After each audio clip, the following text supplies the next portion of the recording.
snippet of what's in the story is that Kalonzo, Raila hold breakfast talks ahead of respective rallies at Tononoka and Kongowea. Both leaders were in Mombasa County but in different venues. Ultimate plan is to have the three Oka parties join Azimio individually after coalition to coalition talks phase handles. So what Kalonzo wanted what Oka wanted as they joined Azimio is that they have a coalition to coalition kind of agreement where if they agree, Oka principle, that is Kalonzo Musyoka, one of the three, becomes the ultimate deputy president. However, after that conversation seemed to not go through, they say, let me just quote and quote here, beside Kalonzo and other Oka leaders, that is there, Associate Uhuru and Raila's circles yesterday told the Standard that the Oka parties will sign individually to the deal at Kasarani should the talks be concluded in good time. However, according to the source, Oka had demanded for a coalition-to-coalition deal that would have handed them the running mate slot since Raila will be the movement's flag bearer. Oka had demanded to come in as a coalition and part of their demand was to share slots between the two coalitions as equal partners. This was not agreed on, says the source. And however, he said there had been an initial proposal to form a super alliance without a predetermined presidential candidate. Just some of what they are saying. And the talks are still there. As Gideon and Karua said, Oka leaders were best placed to slay the ghost of corruption and revive the economy. Well, that's a story you really want to follow up. It's on the page 4 of the Standard newspaper. And still, well, wow, again on page 4 of the Daily Nation, angry, defiant and disillusioned. Why won't DP Ruto just quit? Just to touch on a bit of this story. What's in it for him? What's the end game and for how long? He says he is not going anywhere, at least not unless he is kicked out, and his political allies are begging him on. Their argument is that the battles Dr. Ruto is fighting now are not ethical, philosophical or moral, like whether or not to continue drawing a salary for a job you long derelicted, but political. The arguments emanate from an understanding, a conviction, actually, that the Deputy President's tribulations are politically motivated and can therefore only be dwelt with from the political podium, not the disused boardroom at Harambee House Annex. But is that true? Another segment of it, the two roared to State House, that is the Deputy President and the President.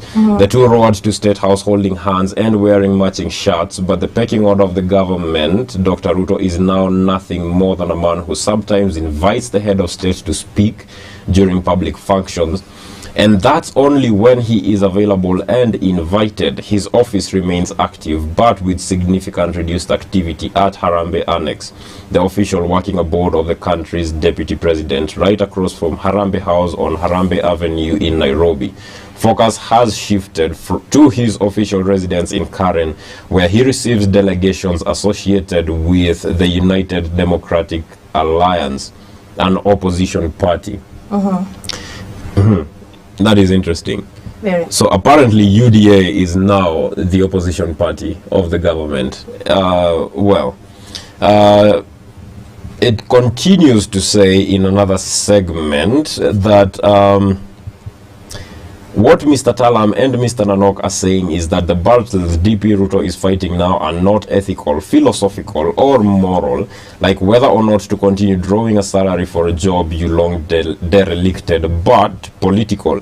The arguments emanate from an understanding, a conviction actually, that the Deputy President's tribulations are politically motivated and can therefore only be dwelt with from the political podium, not the disused boardroom at Harambee Annex. That is a story that has a lot more details on page 4 and 5 of the Daily Nation. If you want to read all of it, make sure you get a copy of it. It's something that is interesting, and it's something that I think will seek to answer rather a lot of the questions that a lot of us have been having, and that is also ahead of the Sagana 3 that will be happening. Is it on Wednesday? Yes, on Wednesday. Actually, I wanted to check that story on page 7 of the Standard newspaper.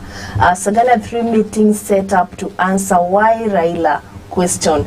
Well, it's a meeting that a lot of people are looking forward to. And one person who is Bishop Minor of Full-Time Winners Gospel Church said part of the agenda will be unity and an explanation by the president on why he fell out with his deputy William Ruto, plus a candid discussion on the political way forward for the Mount Kenya region. The meeting is long overdue. The president, who is still our kingpin, will update the region on the political discourse between him and Ruto and his new alliance with Raila.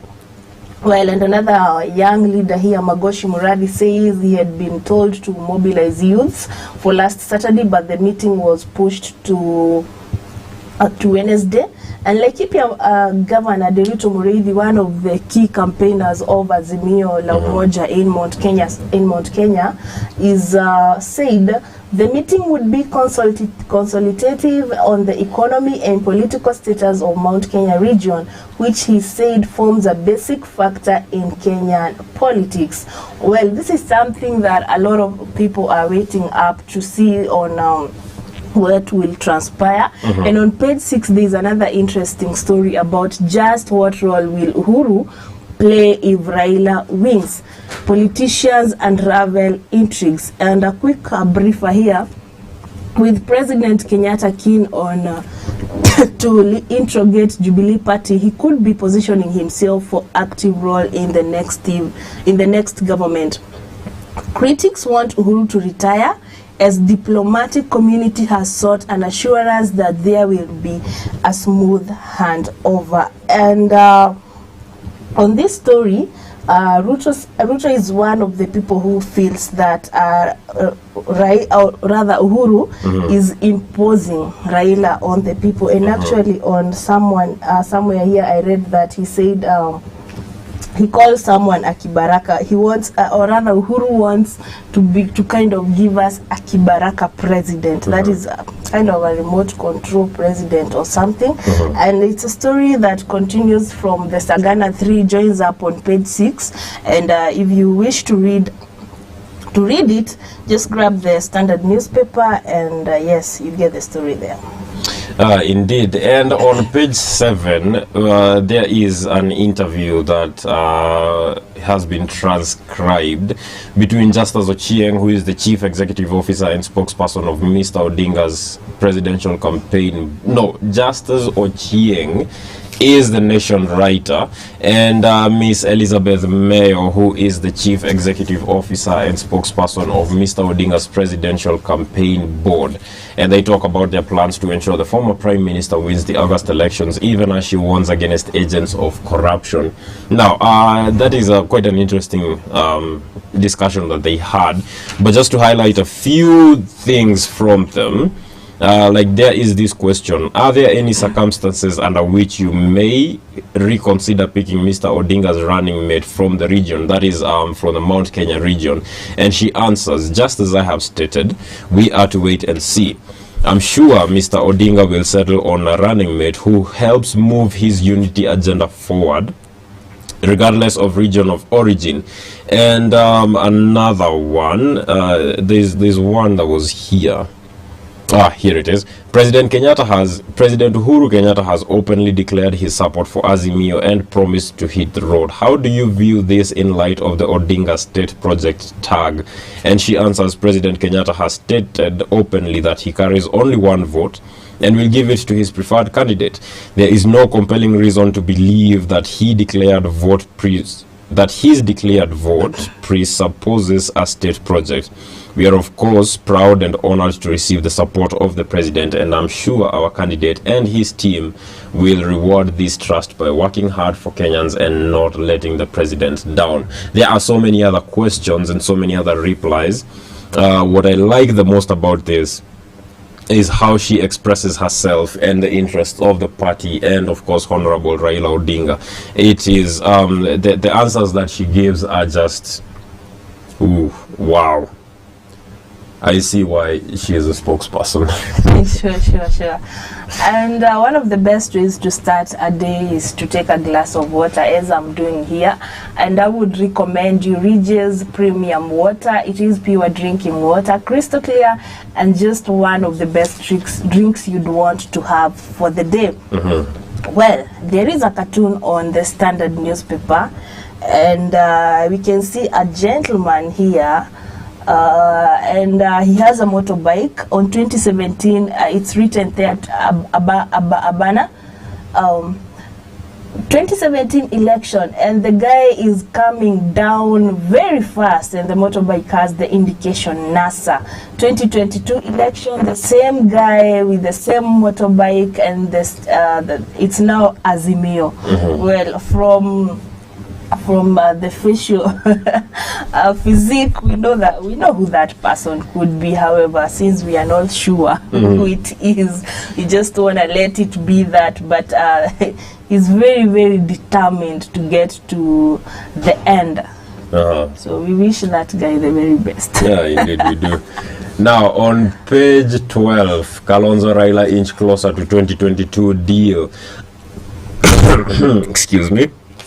Last week, Wiper gave Mr. Musyoka the freedom to negotiate pre-election coalition deals with other players ahead of the August 9th general elections.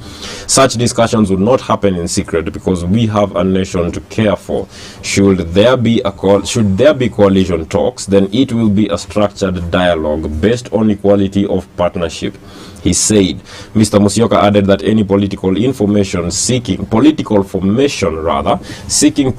with the One Kenya Alliance must demonstrate good faith and openness. And I think this is what the cartoon you were just talking about illustrates, because these two, that is Kalonzo Musyoka and Raila Odinga, were in NASA in the previous election. That was before they fell out, and then now again they have not yet reached an agreement, but with the way things are going, I think they will, and so do a lot of Kenyans. And so Kalonzo may join Honorable Raila Odinga in Azimio, but of course we will get to know that as time goes by, and as usual, Wairimu Mogo and I will be here to read the story out for you and explain it on Morning Dew. Well, yesterday, National Assembly Speaker Muturi launched his presidential bid, and pictured there is DP party presidential aspirant Justin Muturi. There is the deputy party leader, who is Stephen Karao, and Kangema MP aspirant Julia Nyokabi during the party national delegates conference at Bomas of Kenya. A quick one here. One of the major things that Muturi cited is that there is political bad manners, where he said, quote unquote, "Show me anywhere in the world in a functional democracy where a sitting government decides to join forces with the opposition to form another government with complete disregard to the fact that it is the government," said Muturi. These are the political bad manners that I'm talking about. We must stand for something and not just the pursuit of power. He said this during his National Delegates Congress at Bomas of Kenya, and it was kind of we were expecting some kind of an earthquake, kind of, but I don't know where, or I don't know whether Justin Muturi, he's coming in as a presidential candidate, will have any impact. I don't know. Well, there is this other candidate who is a professor, who also says that he is running for the highest office in the land, and his campaign is basically centered around the sale of marijuana. He says that we can offset the country's debt by selling only 50 bags of it. But that, of course, happens only on social media. And I do think that Justin Muturi is a way better candidate. Still on politics, on page 13, the Deputy President Ruto warns against inflammatory remarks in rallies. This is a story about what the Deputy President had to say in response to Honorable Stanley Livondo's claim that there have been plans to assassinate the president. Dr. Ruto spoke a day after politician Stanley Livondo sensationally alleged that there had been attempts to assassinate President Kenyatta. Dr. Ruto did not, however, directly address the allegations made by Mr. Livondo. During the Thanksgiving ceremony prepared for Gatundu South MP Moses Kuria at Thika Stadium on Saturday, Mr. Livondo claimed that some individuals had in the past planned to assassinate the president. Now,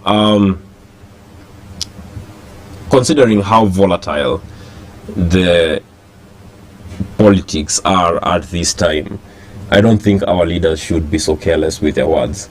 I mean, we're already so divided as it is as a country, and we are looking to, one, recover politically, which cannot happen unless we are united, and two, retain peace and, basically progress and move forward.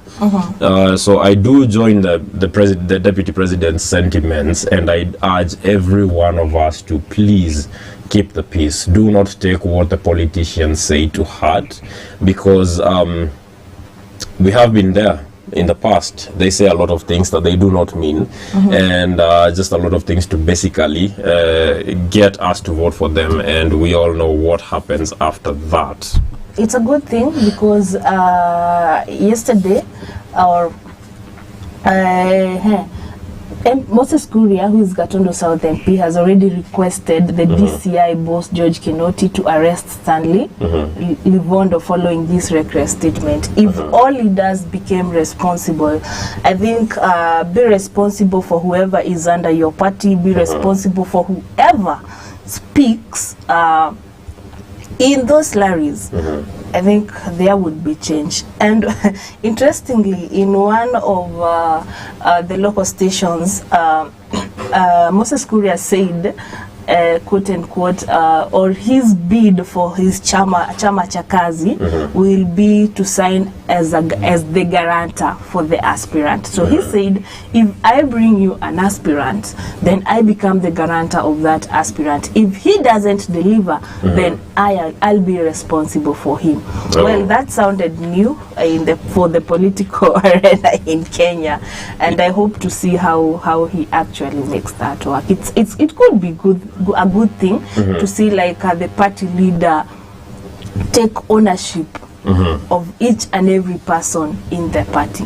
Yes, and finally we get to look at a cartoon on the Daily Nation that is on page 16, where there is a graveyard and a gravestone with Jubilee, the old emblem in which it was two hands holding each other. And then, like a zombie, there is now the new Jubilee with a dove as its emblem popping out of the grave. And wherever I do believe, yes.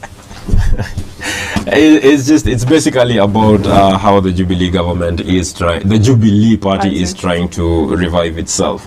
Now, that brings us to the end of the newspaper review.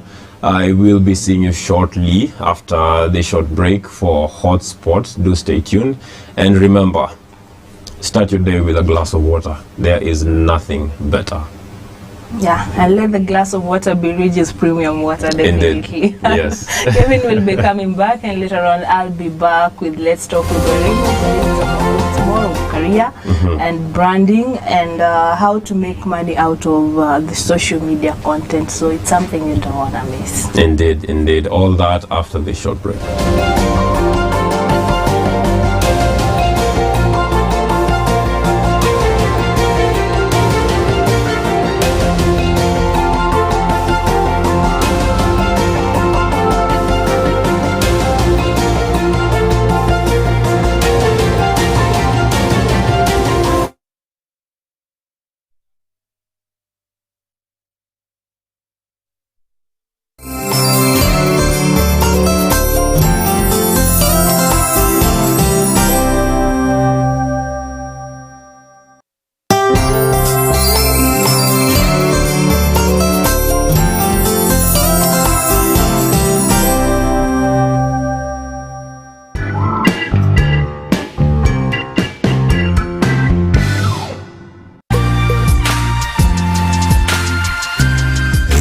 are watching Daesak TV, the cradle of goodness.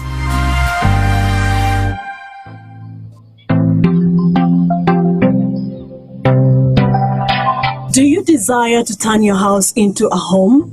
At Pinto Furnishings, we offer exquisite interior design solutions. Contact us for curtains, shears and curtain rods, wall stickers, wallpapers and wall hangings, beddings, mats, lights, live and artificial decorative plants, and many more. We also offer interior design classes at affordable prices. For more information, call 0710-606312, 0710-606312. Choose elegance, choose Pinto. Je, ungependa kuwa shupavu katika operesheni za mashine kubwa ama heavy machineries? Njoo Kilimambogo Highways Building and Technology, shule iliyotambulika viwandani, humu nchini na nje ya Kenya. Njoo usome courses kama plant operator and driving, instructors training, stone cutting, borehole drilling training na nyinginezo. Tuma application kupitia simu, online ama ututembelee Thika Garissa Road, Ogoga Stage. Kilimambogo Highways Building and Technology. Tinga is the team. You are watching Daesak TV, the cradle of goodness.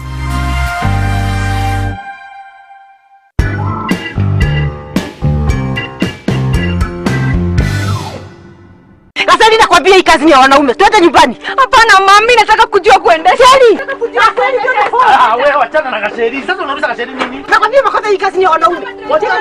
Wachana na Gasheri. Gasheri soma. Nini huelewi hapa? Hata kazi za wanaume ni kama za wanawake. Hivyo ndivyo mambo yalivyokuwa mama alipogundua bintiye anajifunza plant machinery operation. Lakini kwa sasa amejawa na tabasamu. Hey.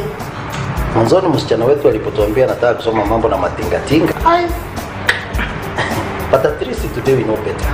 Sure. County to County Plant Machinery and Driving School. Mabingwa katika ufundishaji wa kuendesha magari na matingatinga ya aina yote.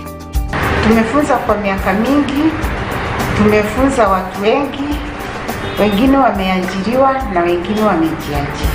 Utajijenga na tujenge taifa letu.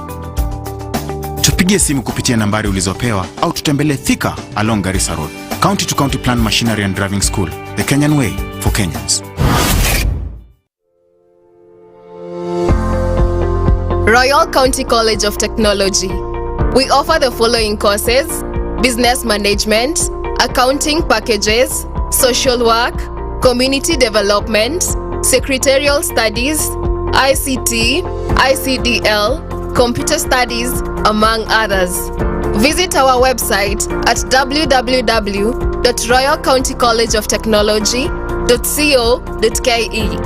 Call us on 0799-256-357 or 0733-756-060. Email us via royalcountycollegeoftechnology@gmail.com. Registration is ongoing. Train with the best to become the best. Royal County College of Technology, modeling excellence.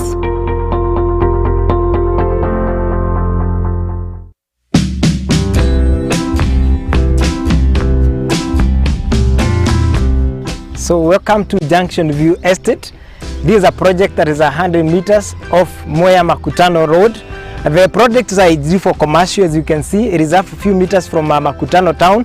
The plots have already title deeds. Again, the red soil is red soil. The size is 50 by 100, and the plots are only going, get this, they are only going for 1.2 million shillings. And I've just told you, the plots have already title deeds, so all you need is to come, see, identify your plot, and then you proceed and transfer the title into your team. When you talk of deposit, come with as little as 50,000 Kenya shillings. You can make a deposit and acquire and own a plot with us.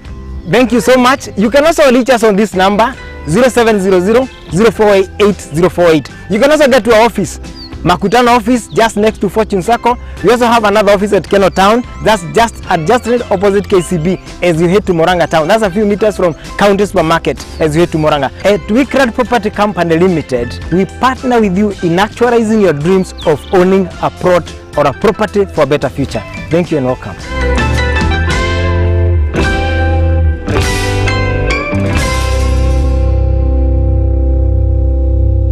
Good morning. Good morning. Every morning as you set out for the day, we are right there with you. We bring you a review of your dailies as well as keeping you in touch with your current affairs. We discuss issues affecting us as well as entertain you as you set out for your day. So join me, Kelvin Mungai, And I, Welimu Mugo, every weekday from 6 a.m. to 9 a.m. only on The Morning Dew Show here at Daesak TV, the cradle of goodness.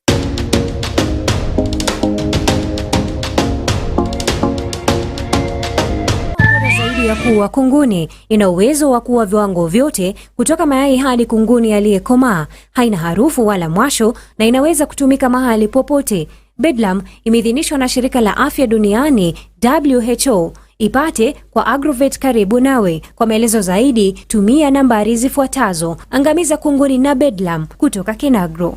This is Cascade Institute of Hospitality, an institute with a difference, teaching with a purpose to produce young men and women of distinction.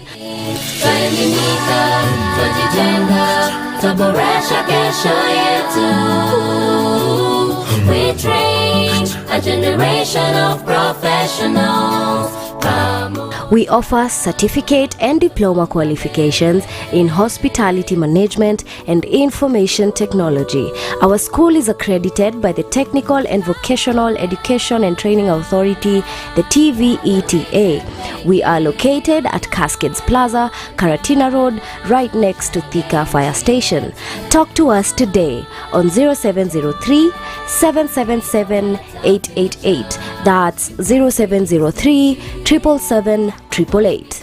Cascade Institute of Hospitality, an oasis of excellence. January intake is ongoing.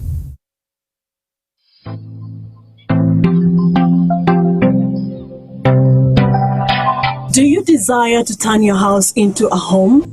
At Pinto Furnishings, we offer exquisite interior design solutions. Contact us for curtains, shears and curtain rods, wall stickers, wallpapers and wall hangings, beddings, mats, lights, live and artificial decorative plants, and many more. We also offer interior design classes at affordable prices.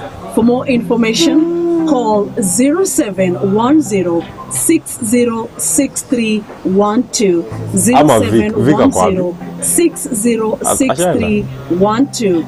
Choose elegance, choose Pinto. Je, ungependa kuwa shupavu katika operesheni za mashine kubwa ama heavy machineries? Njoo Kilimambogo Highways Building and Technology, shule iliyotambulika viwandani, nchini na nje ya Kenya. Njoo usome. Nikao ulikuwa unajua kwenye utaingia. And driving, instructors training, stone cutting, borehole drilling training na kukuleje. Tuma application kupitia simu, online ama ututembelee Thika Garissa Road, Ogoga Stage. Kilimambogo Highways Building and Technology. Tinga is the team. You are watching Daesak TV, the cradle of goodness.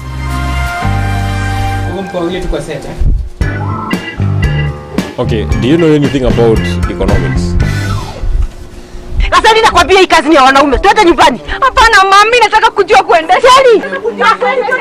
Wewe wachana na Gasheni. Sasa unauliza Gasheni nini? Nakwambia makosa hii kazi ni ya wanaume. Wachana na Gasheni. Gasheni soma.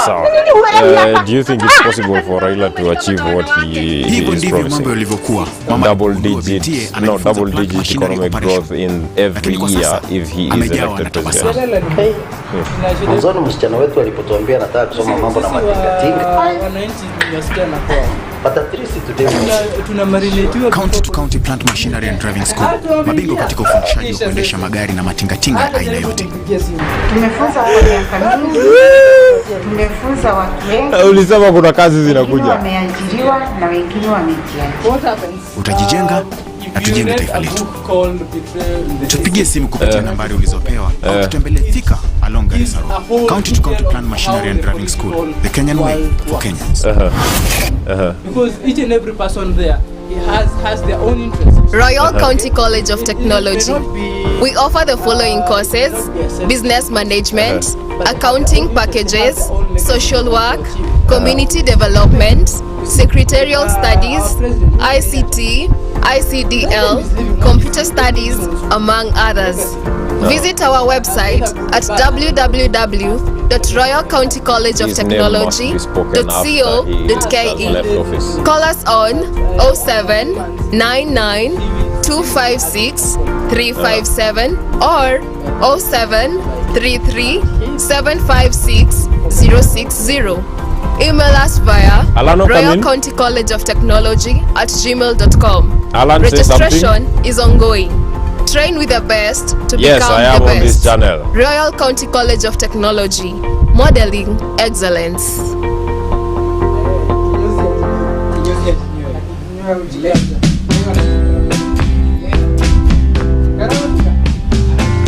The Kenya Kwanza team is telling off the Azimio team because apparently the Azimio team has been taking credit for the project that Uhuru's government the project is for commercial, as you can see. Is the former few Prime meters from Minister Makutano town. in taking The credit plots for have the already title development deeds. that has Again, been the red soil taken is by red soil. President The size is 50 by 100, and the plots are only going. Get this, they are only going for 1.2 million shillings. And I've just told you, the plots have already title deeds. So all you need is to come see, identify your plot, and then you proceed and transfer the title into your team.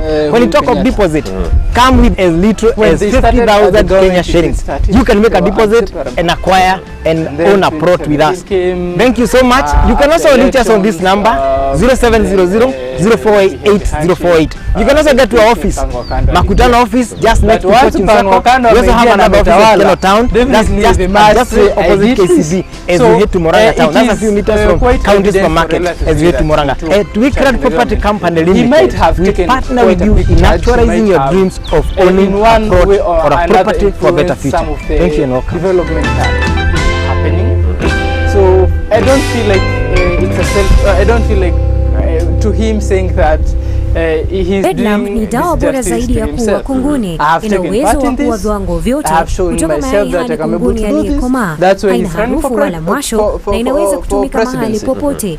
Bedlam imeidhinishwa na shirika la afya duniani WHO. Ipate kwa Agrovet karibu nawe. Kwa maelezo zaidi tumia nambari zifuatazo. Angaliza kunguni na Bedlam kutoka Kinagro.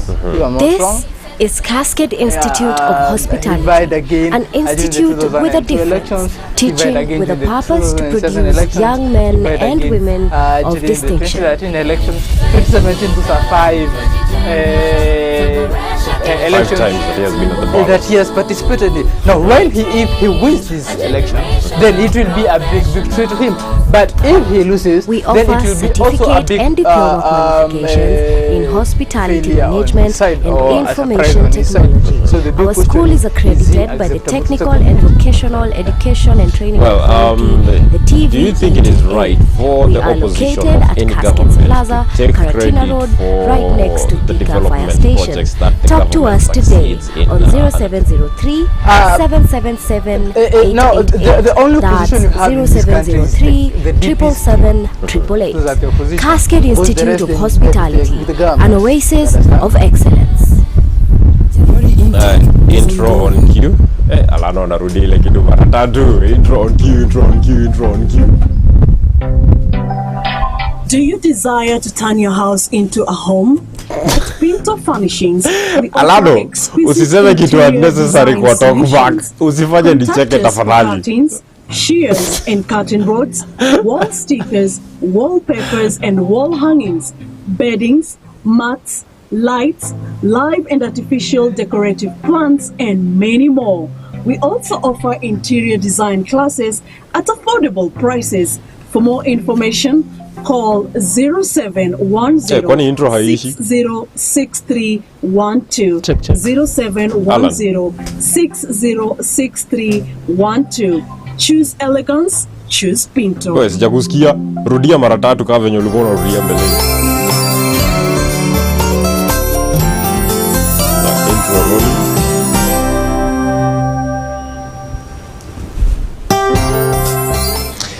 Hello and welcome back to the Morning Dew. This is the Hotspot segment with me, Kelvin Mungai. Now remember that you can watch us live on Facebook and on YouTube and on Signet and on DaesakTV.com, and you can send us your feedback on any one of our social media platforms. We are at Daesak TV. That is, you can leave it on Facebook, you can leave it on YouTube, and we will be sure to sample some of it at the end of the program. Now, you can also send us your feedback on 23595 or on the number on your screen right now. Now, I am joined by someone who is amazing, someone who plays a very, very key role in, well, what we are. And I really do not want to do the introduction for you, sir, because then I may inaitwa kupaka mafuta. I do not want to do that, so kindly do the introduction. Good morning, viewers. My name is Andre Thoku. I'm a young, intelligent young man. I specialize in telecommunication, but mostly in IT and broadcast. I'm also an aspirant for MCA 2022 Township Ward. So hopefully the constituents of Murang'a County, Kiharu constituency, and especially Township Ward. Kindly, when I come to the ballot, take me in. Well, we do wish you all the best in the campaigns and the consequent elections that will follow after that. Now, based on how the economy is right now, the economy of the country, do you think it is possible for Honorable Raila Odinga to achieve what he promised Kenyans yesterday during a rally, where he basically said that if he is elected president, his government will ensure double-digit growth of the economy per year? It's a good statement, what he said. But one thing with Kenyans, we are a group of people who, let's say, we believe when we see that. Secondly, matters concerning economy go a long while. The president has been trying to revive the economy. The previous president, Moi Kibaki, did try, and he stabilized the economy before the Uhuru government took charge. So it's a conversation that has a more intellectual ideology around it than rather saying I can be able to revive the economy and I can be able to have double digits on the table. Secondly, when you go into politics, there's one thing that people are not quite keen on. Politics is like flirting with a lady. Because during when we are looking at the election period, politicians give a lot of promises. So they should talk Wanjiko so that they can be able to do well or join or gain political mileage, but at the end of the day, they end up not delivering. So a matter of whether he can be able to succeed, that's a different question. But at the state of the economy, I'm not quite sure if he can be able to do. But maybe there are other things that will give less priority, so that and take those resources to and put them on his double digit. But the main challenge of this country is corruption. That is our aids in the government. If he is able to gap that, then he will be able to improve the economy. But at the end of the day, how many politicians have told us, and especially the presidential candidates, that they will, with all their might, help in fighting corruption, but at the end of the day, they don't. Now, it's interesting that you would equate the campaign during the political seasons to guys trying to woo a lady, because especially for us guys, we know how many lies go into that period of time. So what promises have you or are you making to the people of Murang'a Township Ward? At the end of the day, it's all about policies. And people don't understand this. At the end of the day, it's all about policies. If you look at the township ward, there are a lot of things that can be improved. Number one is the sanitation. We have quite a big issue about sanitation. Secondly, is development to the youth, empowering the youth, giving them a safe space that they can be able to give out their innovation and showcase their talent in a bigger way. So at the end of the day, it is all about ideologies. It's all about policy making and creating an environment for them. One thing that what I've found in the Kenyan politics is that you must, at the end of the day, you must lie to get into that seat. There isn't any shortcut about that. But what really sieves out between a leader who can be able to perform and a leader who does not be able to perform, at the end of the day, is what they can be able to do and what they put on the table for their constituents. That is the most key thing. But if you don't do that, then at the end of the day, you become a very bad liar. But if you do that, then you become a good liar, because at the end of the day, your constituents want development, they want a safe space. At the end of the day, they want to feel like, yes, this person has really done it. Well, if we talk about the fulfillment of campaign promises, is there something that happens in the background that maybe we are unaware of that stops these politicians from fulfilling their promises to us? Yeah, definitely. Example, if you if you promise heaven and then it's not possible to you are not able to fulfill or to give heaven, then that becomes quite a challenging thing, because at the end of the day, you will have to give out something. So the policies and the development goes in phases. It's not a one-off. They say Rome was not built in a day. So you must go gradually on a gradual process. Secondly, we have policies that should be taken and should be put in place. Example, if you're talking about health, then we are supposed to put policies that facilitate the health fraternity eroded. If we are talking about development, then we have policies that help to fulfill that. And there are teams that do support such ideologies, like the World Bank has done it on several occasions. The United Nations groups, they have supported in multiple occasions. So it is all about knowing what your people want, how you can be able to deliver that, and giving that to the people. But some of the promises that are given are ridiculous, quite ridiculous, even to a child's face. They can be able to say, okay, this cannot be. They cannot be able to give example. The current government in 2013 said that they will give out laptops, and that process was started, but it reached a place that it was halted, because at the end of the day, did they do a visibility test that is it quite possible? You understand? Also, the DP promised that in every 6 months we'll have a new stadium. In every 6 months we'll have a new stadium. I don't know in what place. Then the question is, were they able to do that? You understand? Because because when you look at the stadiums which are being constructed, which are being renovated as stadiums, in the counties that the national holidays are being taken to, so that's where the priority lies. So if they're coming to Murang'a County, then the biggest stadium in Murang'a County will be given the priority, and all the resources will be taken there to build that stadium. So at the end of the day, whatever they promise, it depends with the policies, it depends with the resources that are available, and how they can be able to do it. Then juggle around. So is it what we call the primary, or the secondary resources. Well, my director on the other end tells me that we need to take a sip of Regis Premium drinking water. So we'll be taking a short break, but do stay tuned because we'll be right back.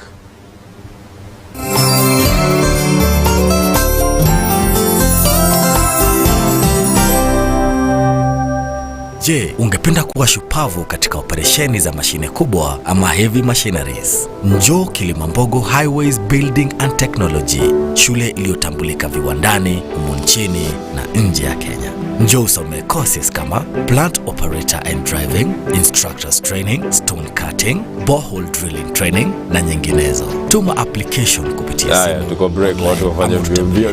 Garissa Road. Alafu unajua ukiongea unasikikana. Kilimambogo Highways Building. Hapa nakusikia. Ambia Kevin. Hadi tushatoka. You are watching Daesak TV. Hadi tumetoka kitambo sana. Haya, akwapi hiyo guest?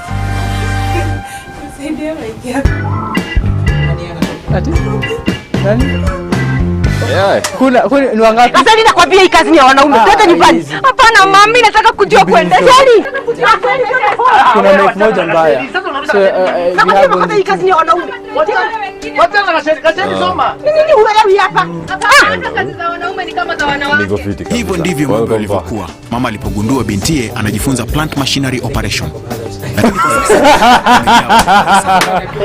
Kuna PG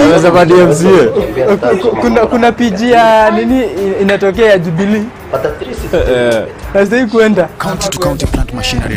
Mr. Dhuku has been called for a meeting for an emergency meeting at the headquarters of the party that he is vying with, but no worries because I am tutajijenga na tujenge taifa letu. Tupigie simu kupitia nambari ulizopewa au tutembelee Thika along Garissa Road. County to County Plant Machinery and Driving School, the Kenyan way for Kenyans. Royal County College of Technology. We offer the following courses: business management, accounting packages, social work, community development, secretarial studies, ICT, ICD, among others. Visit our website yenye hiyo microphone iko kuna buttons mbili ziko hapo, kuna host na kuna grey. Ukifinya grey hautatusikia.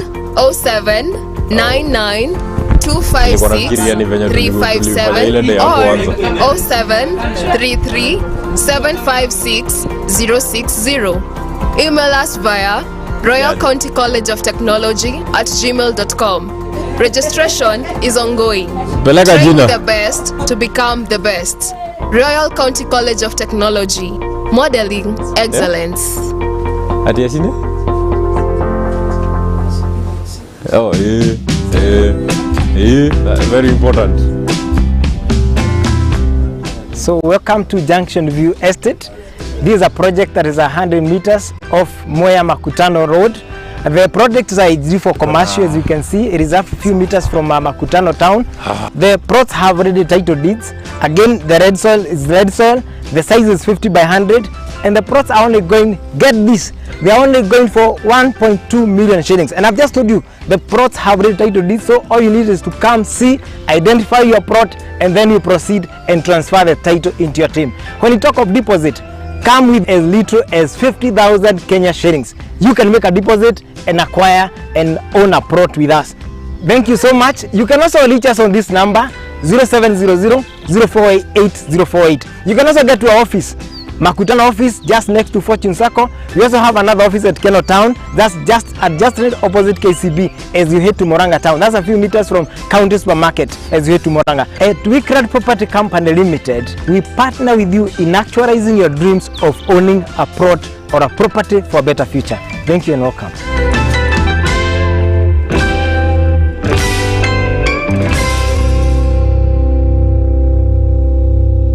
Bedlam ni dawa bora zaidi ya kuua kunguni. Ina uwezo wa kuua viwango vyote kutoka mayai hadi kunguni aliyekomaa. Haina harufu wala mwasho na inaweza kutumika mahali popote. Bedlam imeidhinishwa na Shirika la Afya Duniani WHO Ipate kwa Agrovet karibu nawe. Kwa maelezo zaidi, tumia nambari zifuatazo. Angamiza kunguni na bedlam kutoka Kinagro.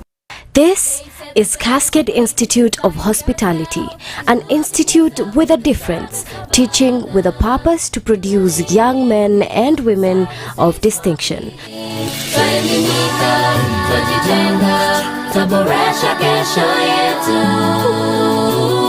We train a generation of professionals.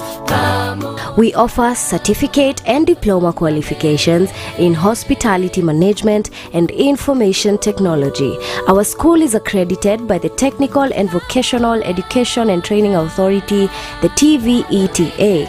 We are located at Cascades Plaza, Karatina Road, right next to Thika Fire Station. Talk to us today on 0703 777 888. That's 0703 777 888. Cascade Institute of Hospitality, an oasis of excellence. January intake is ongoing.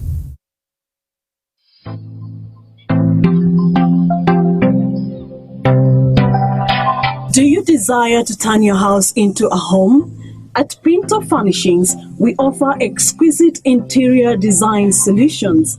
Contact us for curtains, shears and curtain rods, wall stickers, wallpapers and wall hangings, beddings, mats, lights, live and artificial decorative plants, and many more. We also offer interior design classes at affordable prices. For more information, call 0710 606312, 0710 606312. Choose elegance, choose Pinto.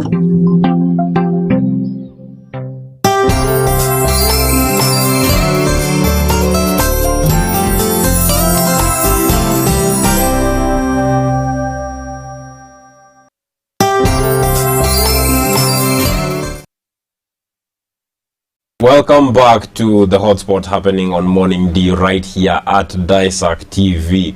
Now, before we went on break, we had Bonakuria with us, who has been called by one of his party leaders for an urgent meeting, but no worries.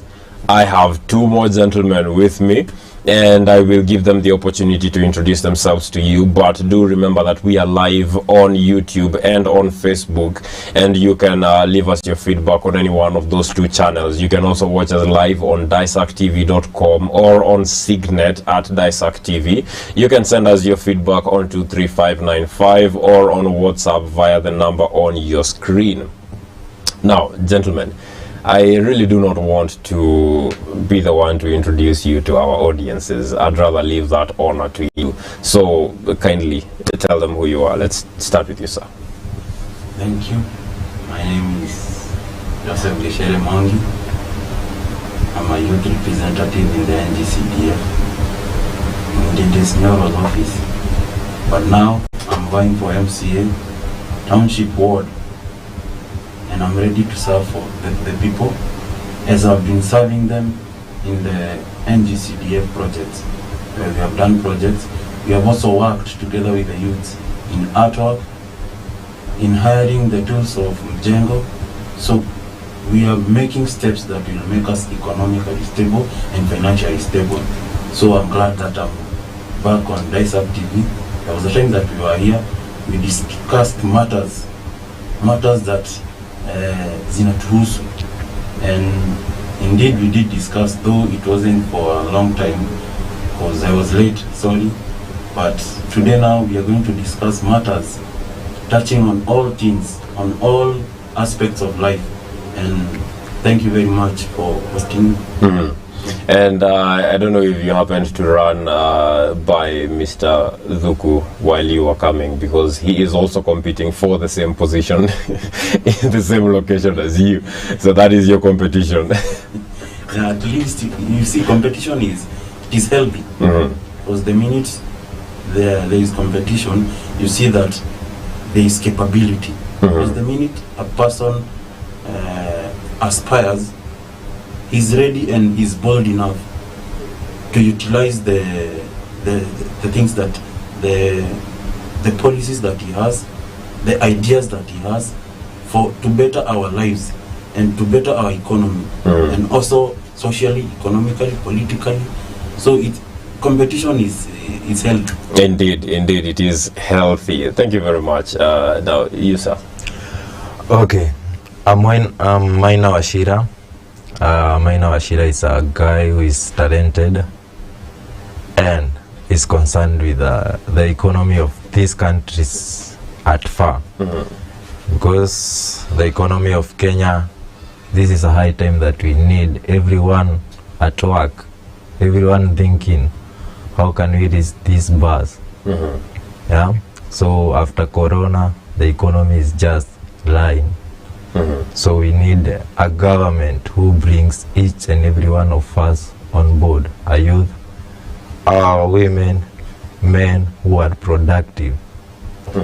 This is what is being done in Western, everyone being included.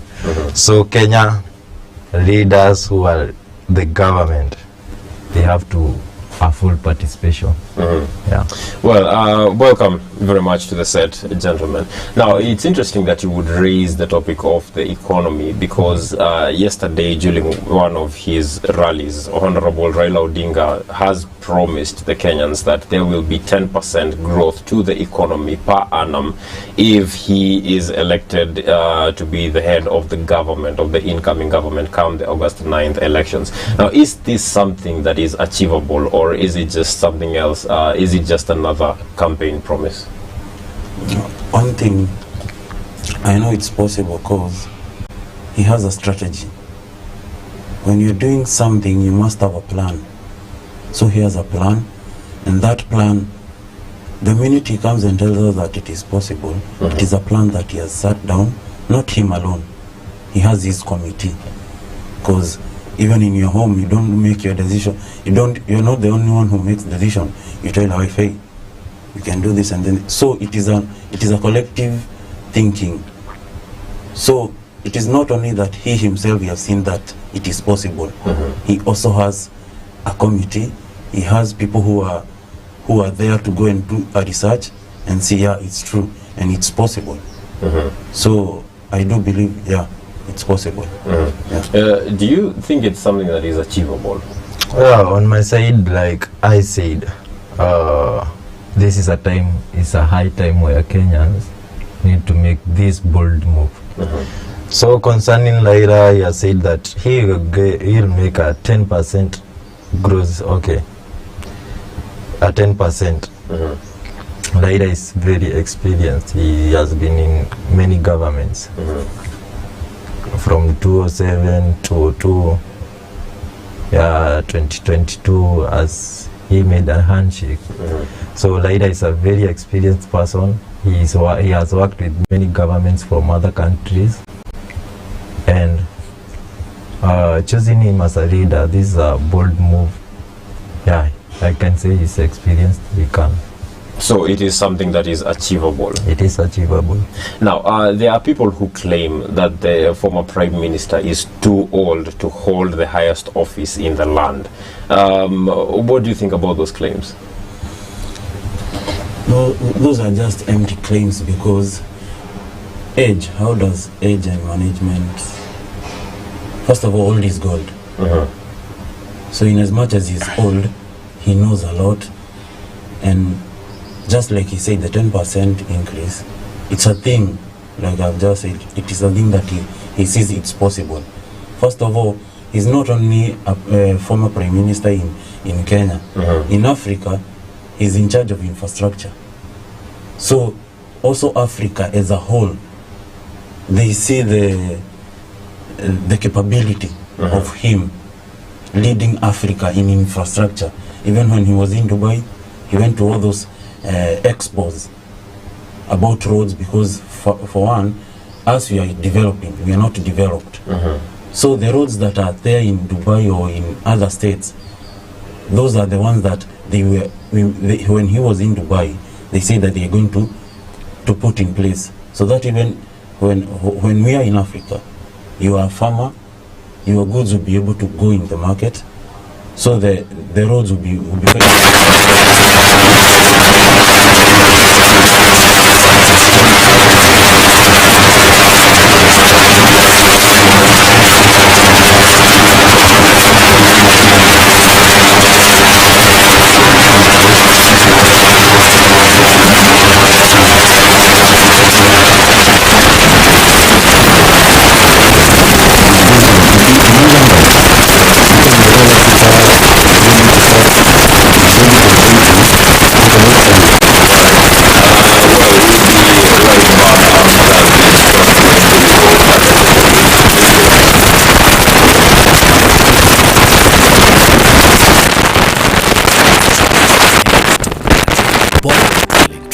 na nyingine.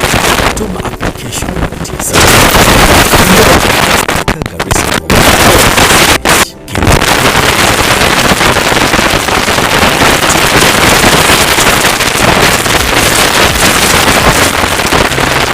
You are watching Daesak TV, the cradle of goodness.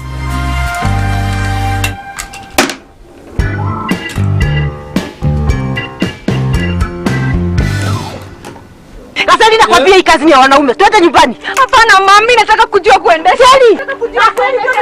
Wewe wachana na Gasheri. Sasa unauliza Gasheri nini? Nakwambia makosa hii kazi ni ya wanaume. Wachana na Gasheri. Gasheri soma. Nini huelewi hapa? Hata kazi za wanaume ni kama za wanawake. Hivyo ndivyo mambo yalivyokuwa mama alipogundua bintiye anajifunza plant machinery operation, lakini kwa sasa amejawa na tabasamu. Hey, mwanzoni msichana wetu alipotuambia anataka kusoma mambo na matingatinga. County to County Plant Machinery and Driving School, mabingwa katika ufundishaji wa kuendesha magari na matingatinga ya aina yote. Tumefunza kwa miaka mingi, tumefunza watu wengi, wengine wameajiriwa na wengine wamejiajiri. Utajijenga na tujenge taifa letu. Tupigie simu kupitia nambari ulizopewa au tutembelee Thika along Garissa. County to County Plant Machinery and Driving School, the Kenyan way for Kenyans. Wewe tembelea hadi wamama wa soko. Royal County College of Technology. We offer the following courses: business management, accounting packages, social work, community development, secretarial studies, ICT, ICDL, computer studies, among others.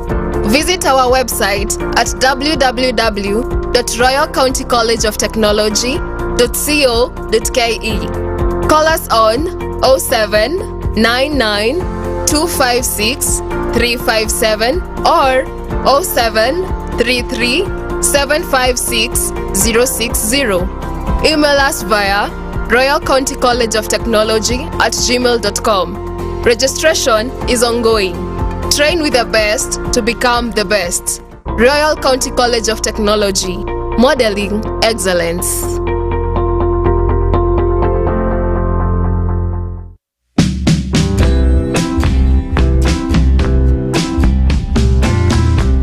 So welcome to Junction View Estate.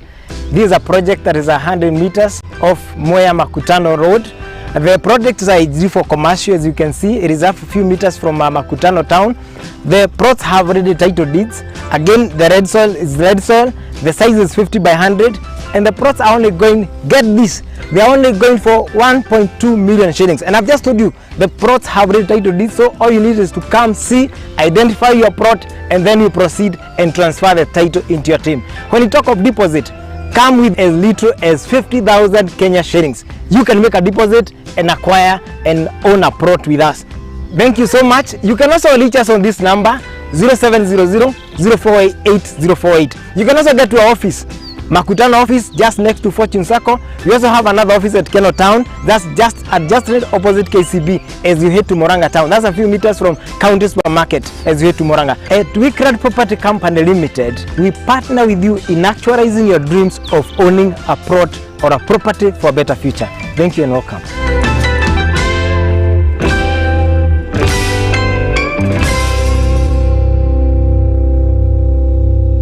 Bedlam ni dawa bora zaidi.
getting me?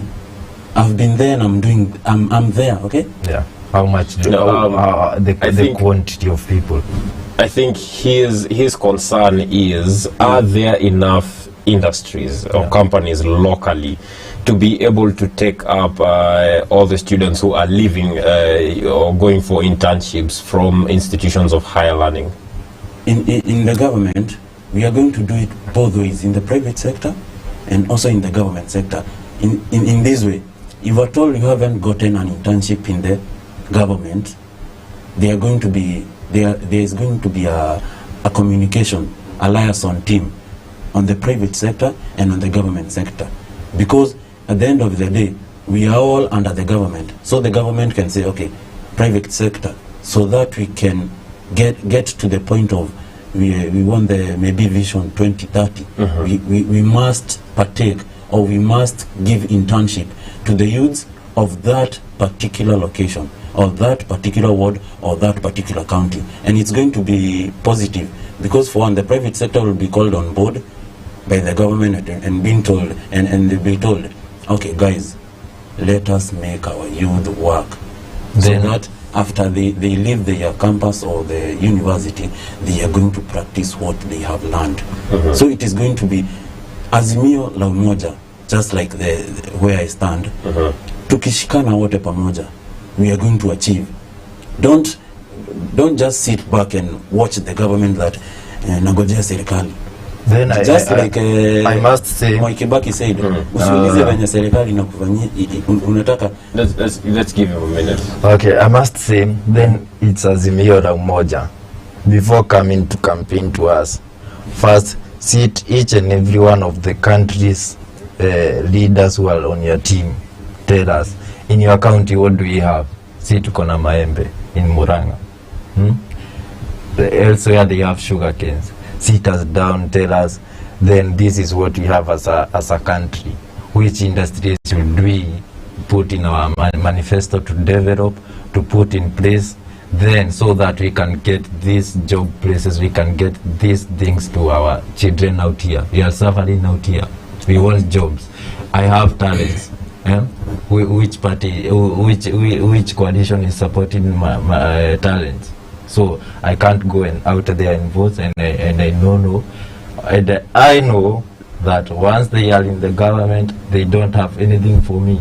That's why youths, we are not taking votes, because they are just telling us things. Instead of going there and sitting down, putting things in place, then come to and tell us ideas that we can see with our own eyes. That is the thing. We can't see anything. We are just hearing them talking, telling us they will provide a million internship positions, and they are not showing us how they do that. Okay, so if these candidates do come up with a way to expose how they will achieve their manifestos, would that drive more youth to being registered as voters? It can drive, and then we can see the readers that the readers that are thinking of us. We can see the readers that they have brains, because we can't always be choosing leaders because of what they think that we want to hear. We want leaders who have brains. Those are the leaders who can uplift this economy at a far pace. Because when you tell me that I will be supporting the music sector as per now, Eddie Comondi is saying we are going to promote, we want 75% of our music being played. If Raila Ruto comes and tell us we have taken the Bahati's team, Eddie Comondi, we have talked how we will achieve the 75%. Then these leaders are not doing that. They are just coming here with campaigning, and they don't have anything. Well, as an MCA aspirant for the township, kindly, what do you have to say about Bonamaina's remarks? Because he is one of the people who will vote for you, and your other people, the other people, candidates who are competing for whatever positions. What will you say to his remarks? For one, before he interrupted me, I was talking about what Kibaki had said. I do like echoing words of leaders. He said that unasema serikali kufanyie, wewe utafanyia serikali nini? So it is not up to ati serikali lazima kwanza ikuangalie. Why don't you take up that challenge and say, I can do this? First of all, do it so that you can be recognized. Because the minute you just sit there and ushinde ukilia, utalia na utasaidika.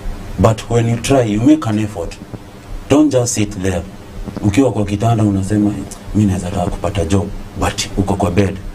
Usipogonga hiyo blanketi na utoke, utaishi bado hapo. And you'll still complain. Come rain, come sunshine. And even down to the county governments, just like you were saying that we sit down and talk about the internship and the jobs. It is up to also the governors. Like Kivutha Kibwana did. Tunaona kuna juice ya maembe, kuna clips za maembe huko. So all the governors, before the government, when the government in their procedure, when they bring up the process of creating jobs, the governors they must push. They in the county government. There are two types of government: the national government and the county government. So the governors lazima wawe active and proactive. Na ndio maana na big up Kivutha Kibwana. You see in the internet, unaona kuna juice, kuna yogurt, na huko ni Ukambani where tunateta ati huko kuna jua, but they have a company that is making clips. Then these leaders are the ones we should be electing for presidency. The people that are doing work. So in the counties, each and every governor, it is a wake up call to the governors. So let us not look up to the national government. The county ndio iko karibu na sisi, the devolved government ya mashinani. So they must involve us in each and everything. And us as the youths, we have proposals. Tukuwe na proposal, a strategy that we are going to tell the governors, hivi ndivyo tunataka, na tukifanya hivi kazi itakuwa hivi. And when you show him, when you show the governor the way you are going to perform, I'm very sure hatakata. Yes. So it is up to them, even to us. I can add on something. Yes, please. You have said that we have the national government, the county government, which is so near to us, and you have mentioned Kivutha Kibwana, who I can say is a good leader. Is a leader. Then kuna wanasiasa. Kuna leader na kuna wanasiasa. Wanasiasa, I can assure you they have not done anything for the past 5 years. They have been on social media, speaking out there, giving us whatever we want to hear. Then you have Kivutha Kibwana, who actually we don't hear often, but he's doing work. So from that point, we can say that when electing, I can tell to my fellow youth, when electing, we don't just hear whatever we want to just hear. Then look, actually amesema si lazima tugoje government tufanyie kazi. But what is the work of a government? The work of a government is making a conducive environment for us Kenyans, for us civilians living here, to do our own businesses. Yeah, am I right on that? Like, you make a conducive environment, infrastructure are on place, the security is on place, the rights are on place, and people are enjoying the whatever you have put on, so that now we can do our businesses without worrying if there are rights, is there roads that are good, watu wa boda boda ashangai nduthi yangu itaharibika nikiende. So a government is putting a conducive environment for us to work. If there are conducive environment, I assure you we will work. Kivutha Kibwana kama ameweka kampuni huko na kuambia huko vijana wanafanya kazi, huko ukikuja we are relaxing because we don't have the conducive environment. And that is why I said, that is why I bring back to the point that I was saying, a strategy. You must have a strategy, and you must have a work layout that we as the youth, sisi kama watu wa boda boda tunataka hivi, sisi kama mahawkers tunataka hivi. Indeed, indeed. And I do believe that we've just given birth to something that could grow and become bigger, and that is having a political aspirant or a political leader come face to face with the people who are on the ground, the people whose votes they are hunting for, because this conversation needs to happen way more often. Now, gentlemen, we have unfortunately run out of time, so we have 1 minute left. So kindly, your final submissions in less than 30 seconds, please, to that camera. My final submission, Kenyans, it's not just wanasiasa. Wanasiasa wanatuweka chini miaka 10, wanatuma tusikie hatuyuko na hatuwezi vote tena, but it's all about leaders. Leaders, let's look what they have done for the past 5 years. Wanasiasa tutupilie mbali. Thank you very much. You, sir. Thank you. Asante sana. Ameni challenge na hiyo challenge nime overcome. Without a strategy you achieve nothing. Na kama vile nimemwambia watu kwa kila sekta yenye tushikane, tukuwe na association. In such a way that tukitaka kwenda kuona governor, we have a certificate and we are going to tell him, governor, sisi ni watu wa Nduthi. We want this and this and this. Governor, sisi ni hawkers. Governors, we are bartenders. Let us come together, tushikane, and let us have a strategy. Tupange kazi, tusipangwe, just like they say. Have a good day. Well, thank you very much, gentlemen. And that brings us to the end of Hotspot, but do stay tuned, because after this short break we will be Wairimu Mogo with more on career talk. I am Kelvin Mungai, and then after that I and her will come back to sample some of the feedback that you have been leaving us. Do stay tuned.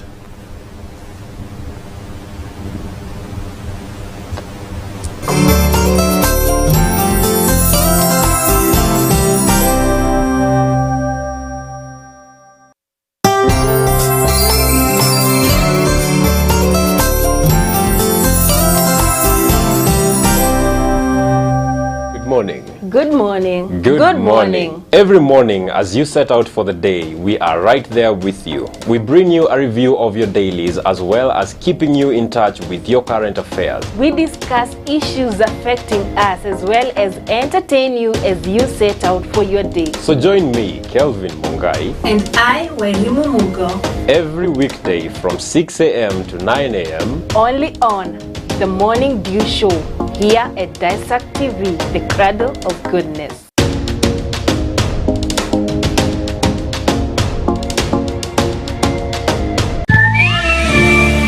Do you believe in love at first sight? Two different people, two different lives. Jack, a hero pilot, he has everything he has ever wanted. But with a past he'd rather forget.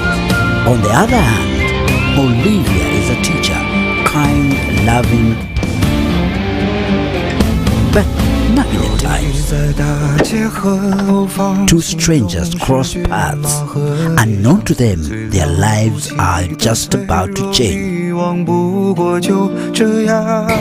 He's looking for his dad. Oh, he came to the wrong place.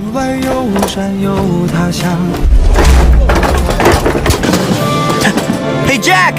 Wake up! Jack is now faced with the challenge of raising a troublesome son. Compromises need to be made. Give me a Band-Aid, please! Hurry! Get on board. Let's travel and unravel this love mystery.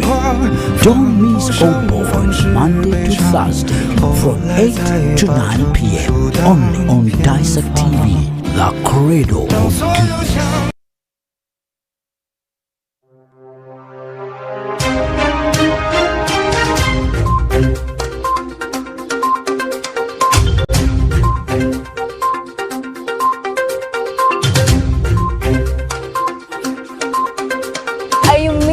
out on important information, worry no more.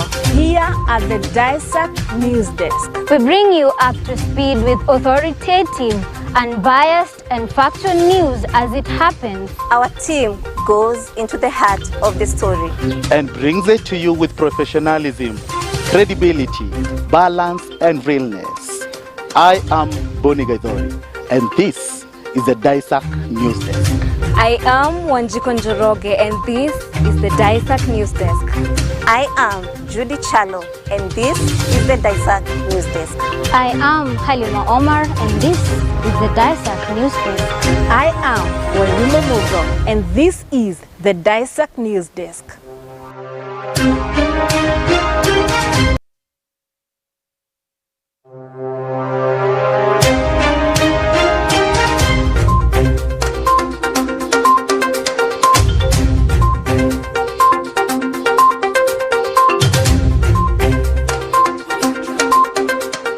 Mtazamaji, huu ni ukurasa mpya. Wahenga walinena, mbiu ya mgambo ikilia, kuna jambo. Kweli kuna jambo. Kwa habari kemkem na za kuaminika, kwa matukio mbalimbali hapa nchini, ulimwenguni na za spoti pia. Ungana nami Edmond Mwadime, pamoja nami Faith Nzai, nami Joseph Ngeti. Huu ni mwanzo mpya.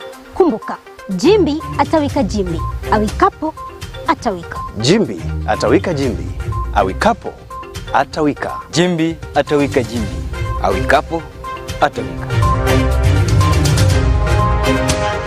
Bedlam ni dawa bora zaidi ya kuua kunguni. Ina uwezo wa kuua viwango vyote kutoka mayai hadi kunguni aliyekomaa. Haina harufu wala mwasho na inaweza kutumika mahali popote. Bedlam imeidhinishwa na shirika la afya duniani WHO. Ipate kwa Agrovet karibu nawe. Kwa maelezo zaidi tumia nambari zifuatazo. Angamiza kunguni na Bedlam kutoka Kinagro. This is Cascade Institute of Hospitality, an institute with a difference, teaching with a purpose to produce young men and women of distinction.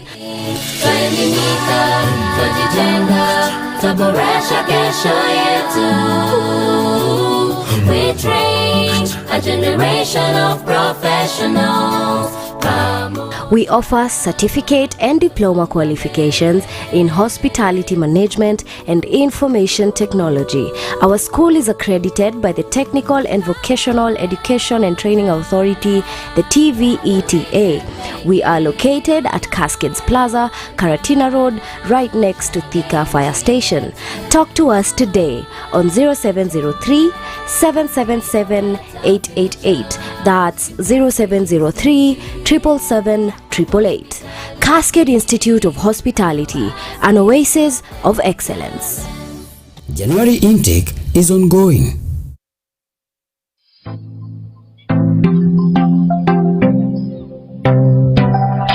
Do you desire to turn your house into a home? At Pinto Furnishings, we offer exquisite interior design solutions.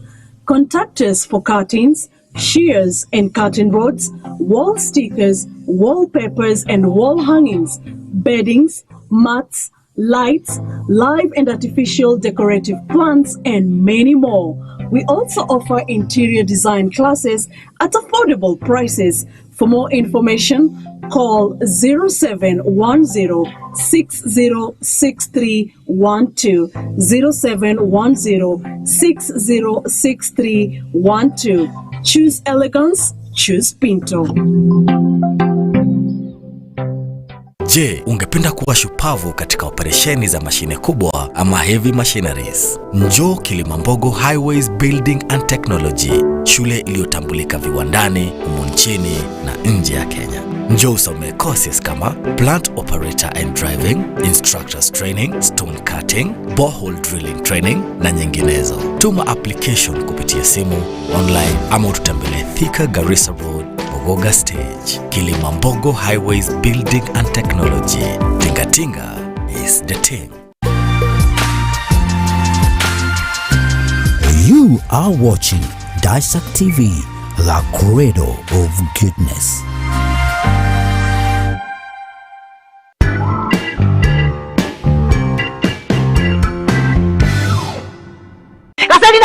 kazi ni ya wanaume. Twende nyumbani. Hapana mami, nataka kujua kuendesha. Nataka kujua wewe wachana na Gasheri. Sasa unauliza Gasheri nini? Nakwambia makosa hii kazi ni ya wanaume.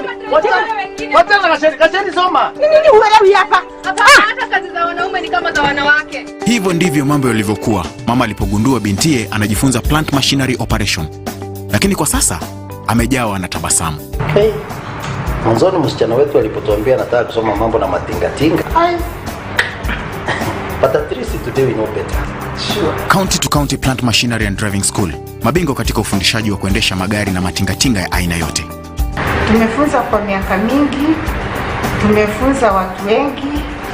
Wengine wameajiriwa na wengine wamejiajiri. Utajijenga na tujenge taifa letu. Tupigie simu kupitia nambari ulizopewa au tutembelee Thika along Garissa Road. County to County Plant Machinery and Driving School. The Kenyan way for Kenyans. Royal County College of Technology. We offer the following courses: business management, accounting packages, social work, community development, secretarial studies, ICT, ICDL, computer studies, among others. Visit our website at www.royalcountycollegeoftechnology.co.ke. Call us on 0799 256 357 or 0733 756 060. Email us via royalcountycollegeoftechnology@gmail.com. Registration is ongoing. Train with the best to become the best. Royal County College of Technology, modeling excellence.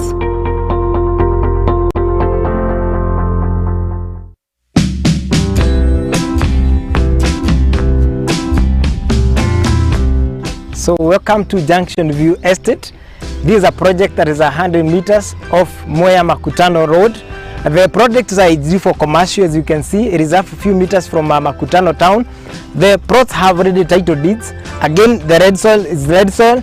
The size is 50 by 100.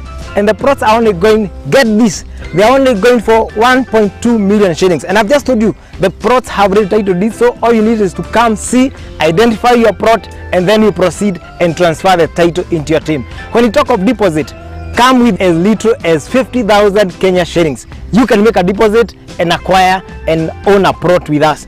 Thank you so much. You can also reach us on this number 0700 048 048. You can also get to our office, Makutano office, just next to Fortune Circle. We also have another office at Keno Town. That's just right opposite KCB as you head to Moranga Town. That's a few meters from County Supermarket as you head to Moranga. At Wickred Property Company Limited, we partner with you in actualizing your dreams of owning a plot or a property for a better future. Thank you and welcome.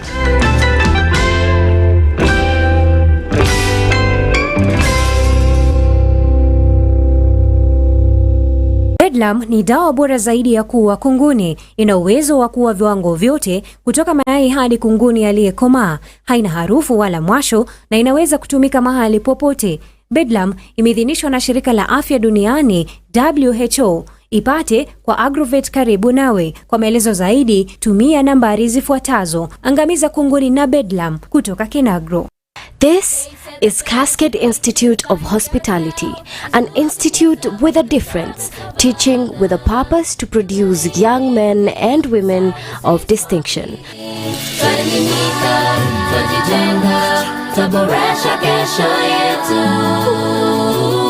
We train a generation of professionals. We offer certificate and diploma qualifications in hospitality management and information technology. Our school is accredited by the Technical and Vocational Education and Training Authority, the TVETA. We are located at Cascades Plaza, Karatina Road, right next to Thika Fire Station. Talk to us today on 0703 777 888. That's 0703 777 888. Cascade Institute of Hospitality, an oasis of excellence. January intake is ongoing.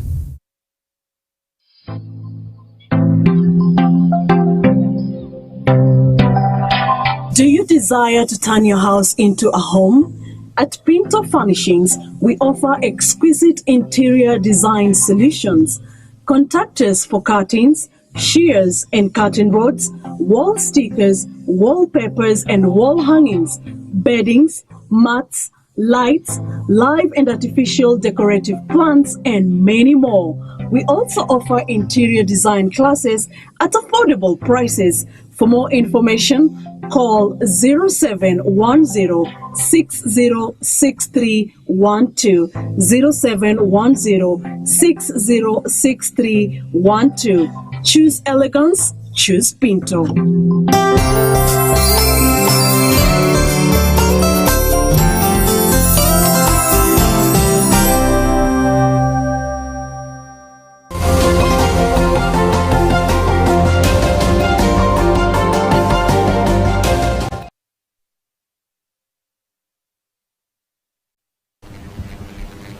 Welcome back. Many thanks for tuning in to the Morning Dew Show, and many thanks for choosing Daesak TV as your channel of choice. This is Let's Talk with Warimo, and today we continue with the conversation about talent branding or about the creative sector. And I'm humbled to be hosting a very young, beautiful, energetic lady. Her name is Charlene Othiambo, as we get to know her. My name is Warimo Moga. Karibu sana, Madam Charlene. Asante. Yeah, my name is Charlie Jones. I'm a content creator and a student at Murang'a University pursuing finance, Bachelor of Commerce Finance option. Yeah. How the switch, finance, content creator? Let's talk about that. You know, sincerely, I have to say that for me, content creation is like a job. Let me say self-employment. Since it's a money for fun, you know, I'm there for money. So I thought, okay, commerce is very overcrowded, I mean. So finding a job may be sometimes very difficult. I have siblings who have done finance before and they're struggling when it comes to employment. So I was like, what's other alternative? Because at some point you realize you are in the wrong course when time is already wasted and you have nothing to change about it. Like, did they push you to do finance? To do finance? No. I chose finance because I wanted to. But along the way you come to realize there's no employment opportunity for finance students. Like in KU, I was told like we have 1,500 graduates per year for commerce department from commerce. So imagine the total number of universities to around 15,000 graduating every year. And besides the other people, when you already work on a market. So I was like, without employment, I have to have something on board. But it's something you love doing. Yeah, I love doing it. Yeah. Right. There are opportunities. Don't die hard when it's a bit too early.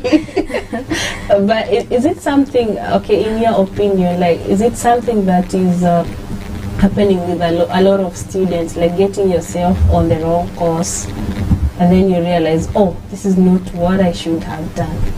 You know, in most cases, I believe we don't choose our interest. You don't consider your interest when choosing a course, because most of us, we are like, you want to become when I was growing up, I wanted to become a journalist. And then English didn't go well with me. And then I remember when I was choosing my courses, KUSUPS walikuwa wamehaikizo points. So the only remaining courses I could choose were business courses. So that is how I landed in finance. But I later on developed interest. But along the way, you come to realize, hakuna job. And this, you don't like how, is it the job or the passion that you don't have? I have the passion. I'm passionate about finance, and besides, I love entrepreneurship, so it's not a waste. Yeah. Alright, I get you. So how did you get to YouTubing? And before she tells us that, just to highlight what's happening on YouTube, it was started in 2005 and up to 2022, the year we are in, YouTube has become one of the most popular streaming networks around the world, driving in billions of dollars in revenue per year from advertisements alone and hosting over 30 million people. That's quite a platform, and that's where you are. Yeah. Don't you feel it's again too crowded for the opportunities? Yeah, YouTube is very crowded, but I believe in style and voice.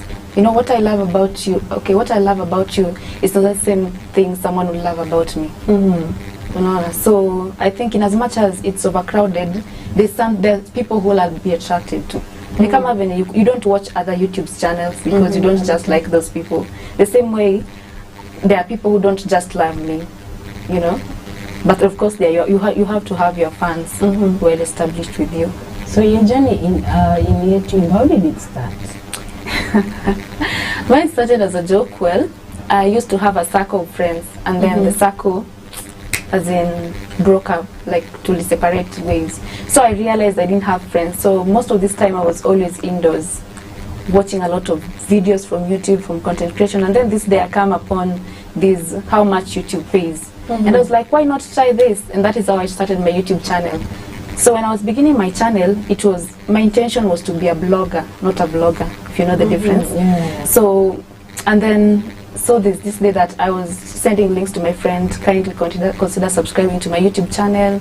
And then one of my friends, who happens to be my boyfriend, was like, I won't subscribe to your YouTube channel if you can't be, as in if you can't vlog.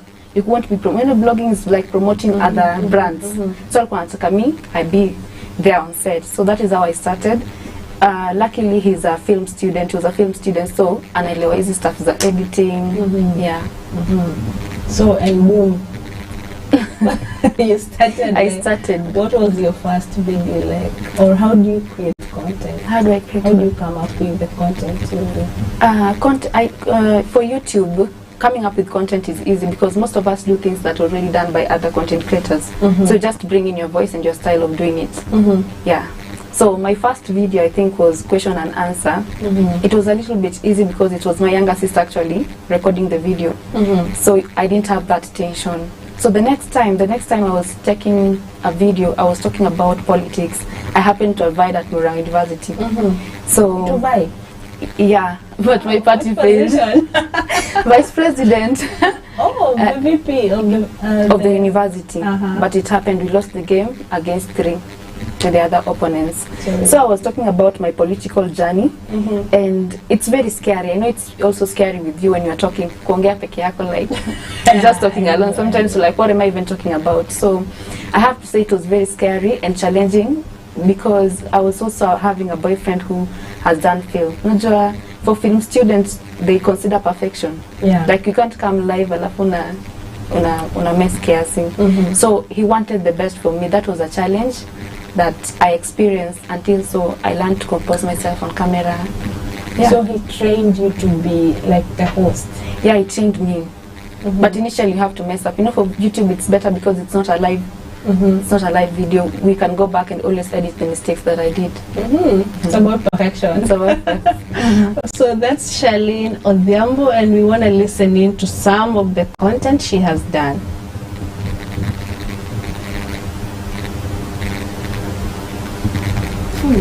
Food.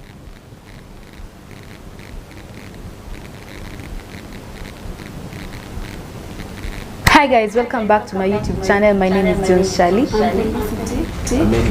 And in today's video we're going to do a never ever game. Let's get into the video.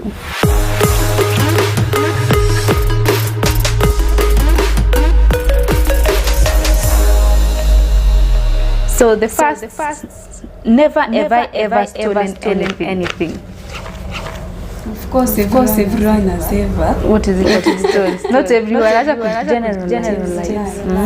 I've ever stolen hit that subscription button. Life is a journey, and in this trip we learn a lot of lessons. In today's video, I'm going to talk about everything that I learned in my 2021. Hi guys, welcome back to this channel. In case you're new here, my name is John Shali. For my returning subscribers, thank you so much for being part of this family. Well, those are just samples of the work you've done, and I love the ever. Never ever have I ever. Yeah. I feel like playing that game right now. It's a good game. If time allows. Okay. Before we end this, I have to play that game. Well, for such kind of content, you do it with your friends, right? Yeah. So what's some of the challenges you're facing on it? Challenges facing, okay, on collaborations. No, while creating content. While creating content. You're lucky you have equipment, but I know maybe that could be one of the many challenges any content creator would face. But what are some of the challenges you're facing? I think one of the challenges that young YouTubers can face is, let me say, funding in terms of YouTube, because sometimes you have to hire a cameraman for quality videos, and then another challenge is editing for those who don't have editors. I mean, for the first time, when my first videos, okay, when I was beginning YouTube channel, I didn't know how to put voiceovers. Like literally, I didn't know the softwares to use when it comes to editing. So that is one some of the challenges that we face. And kutafuta subscribers si rahisi. So what have you been doing, like, to get the over 1,000 subscribers? Over 1,000 subscribers. Yes. For me, I would say collaborations with other influencers has been, yeah. This collaborations, and then sometimes you inbox my classmates to subscribe to my YouTube channel, which is very hard. Hello, friends. Unasikia hiyo? Please support people. Natumia mtu inbox ana blue tick, yeah. And they're your friends. And they're your friends. So what happens, like, you realize okay, like your close circles of friends are not subscribing. Okay, it's something that becomes normal. Normal, you know. Not everyone will believe in my dreams, so I have to make them believe in me, you know. A time will come, hopefully when I'm at 10,000 subscribers, watakuwa like, oh, kumbe she can do it. You know, most of them don't trust me because the people who know me, like, wanaona huyu hata na joke. Yeah. Those are friends, and your family will feel like, sasa huyu ameingia dunia gani? You see, there's that perception of online people who don't understand they are like, huko ni kwa jokers. So your parents? My parents, actually my dad guy, I can't tell that man sincerely. I haven't gotten the courage to tell him, like, at nimeamua kwenda. You know, my father is struggling to educate me, and then uko mimi nakuja, instead of finding my degree. Most parents perceive that as wastage of time, but for my mom, she's been very supportive. Yeah. So you've never told me I've never told my dad. YouTubing? No.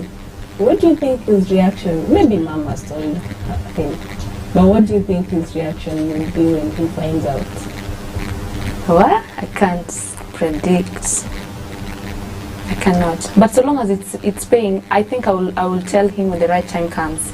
Nikianza kulipwa, I tell him this is what I do and this is where I get my income. Well, mainly, okay, I don't understand why you're shying away from telling your parents. Do you do like content 18 plus? 18 plus, yeah. Vulgar? Sensitive? No sensitive. Then why should you be afraid of him watching you? You don't want him to see your boyfriend? No. Actually, my boyfriend is never on my videos.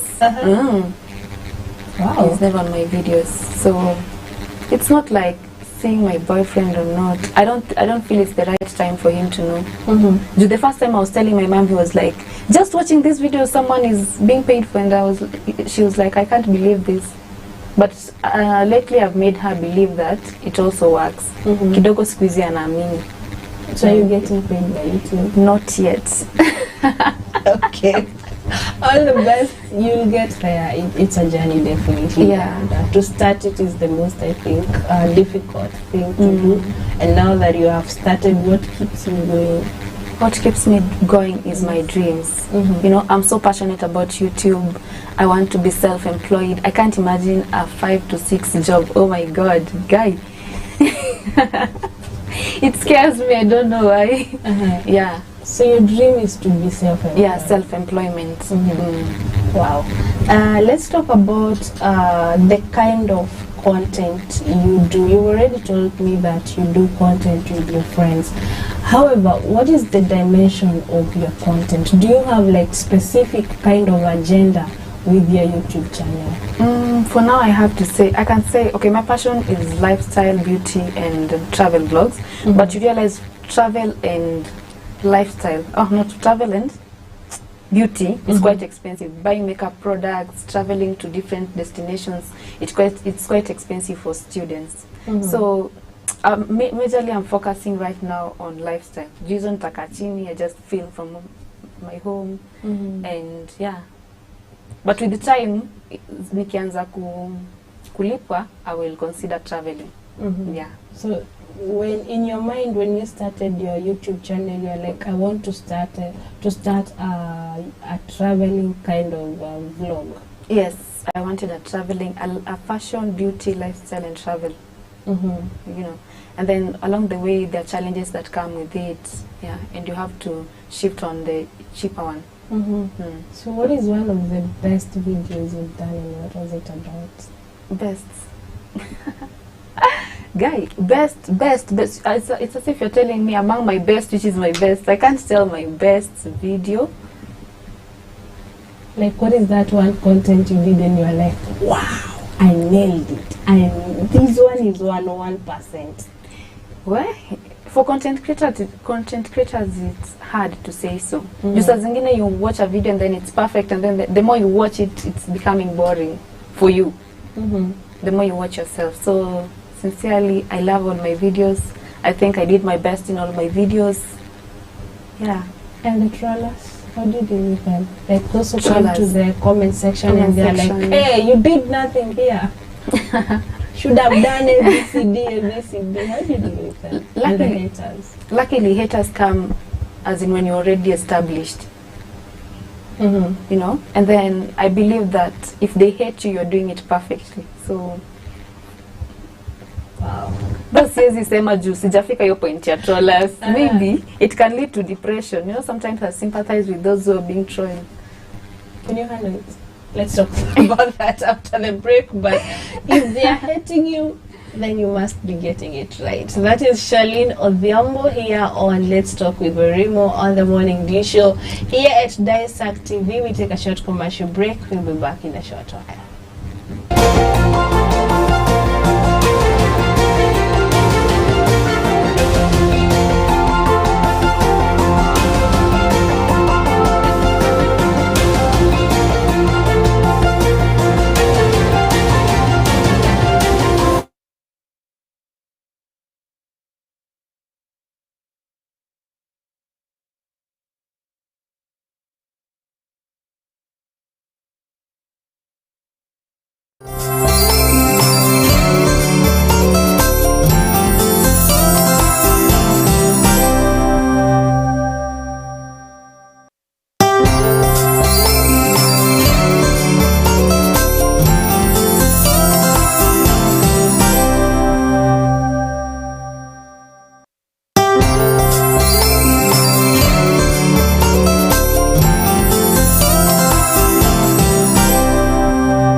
I am Pauline Kamau. I have an eye and an ear for talent. I come to your hood and sniff out those talents, as raw as it may be. So kama uko na talanta, endelea kuivisha mpaka mimi mwenyewe nise. So mkipawaro.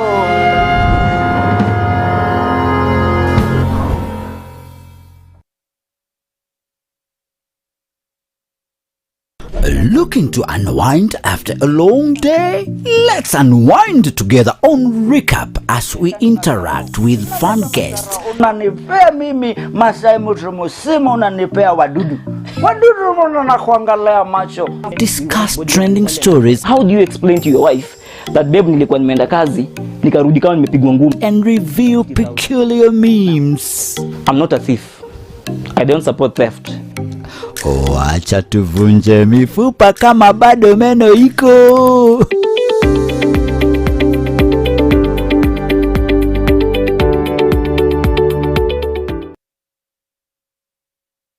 Shake, shake, hey, shake, shake, hey, shake, shake, hey, shake, shake, viuno. Na kukaribisha mpenzi mtazamaji ndani ya Shake, kipindi cha muziki wa rumba ndani ya Daesak TV, the cradle of goodness, na mimi Mama Afrika Elombe Mwasi. Hey, mambo yako sawa, na tunakuletea rumba. Tutakuwa tunakuletea rumba asili, rumba ya Injili. Tutakuwa tunakuchezea sukus, tutakuchezea mutwas, pia chacho mtazamaji. Tutakuletea muziki yote kutoka Kongo, kwa sababu hii ni sheke sheke ndani ya Daesak TV, the cradle of goodness. Kila siku ya Jumapili saa 8 hadi saa 10 mtazamaji. Welcome to the biggest, baddest, newest show gracing your screens. I'm Justin, but you can call me Justo. My name is DJ Case Kenya. I am Miss Nara, and this is the D Corner. Every Monday to Friday from 5 to 7 p.m, get ready to experience a new kind of programming. We bring you an action-packed, rib-cracking show. We keep you up to date with all your local and international celebrities on Catch Up. Sit back and relax as DJ Case Kenya plays all your favorite hits from across the globe. We care about your well-being, so we'll discuss all matters lifestyle, from nutrition to health and fitness, from business to education. There is something for everyone. Get to know more about your favorite celebrities as we talk to them one-on-one. Join us on Real Talk, where we tackle real issues facing the youth with lots of laughs along the way. Only on Daesak TV, the cradle of goodness. You've got to love it.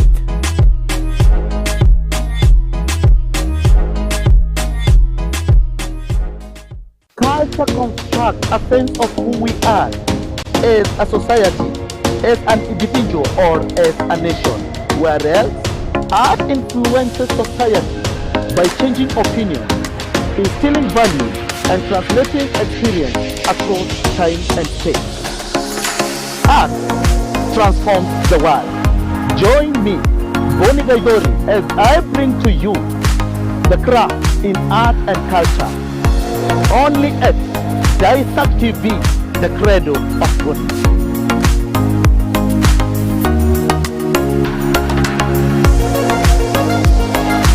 We value your feedback and welcome any comment, query, or complaint regarding our programs. Get in touch with us on 0724 121 812 or email complaints@daesaktv.com.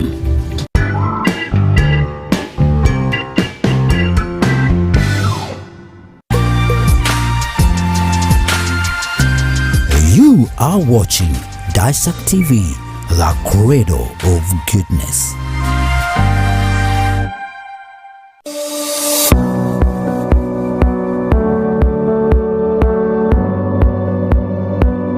Did you know that there is a natural site on Earth where carbonate mineral left by spring waters made beautiful thermal springs? Pamukkale is a natural site in Denizli province in southwestern Turkey. The name Pamukkale means cotton castle in Turkish, and it came to be when the ancient Greek city of Hierapolis was built on top of Travertine Formation. The formation, which was 2,700 meters long and 600 meters wide, has thermal springs made of snow-white limestone that was shaped long time ago. Dripping slowly down the mountainside, mineral-rich waters collect in and cascade down the mineral terraces into pools below. Legends has it that the formation are solidified cotton that giant left out to dry. Stay in the know with Daesak TV.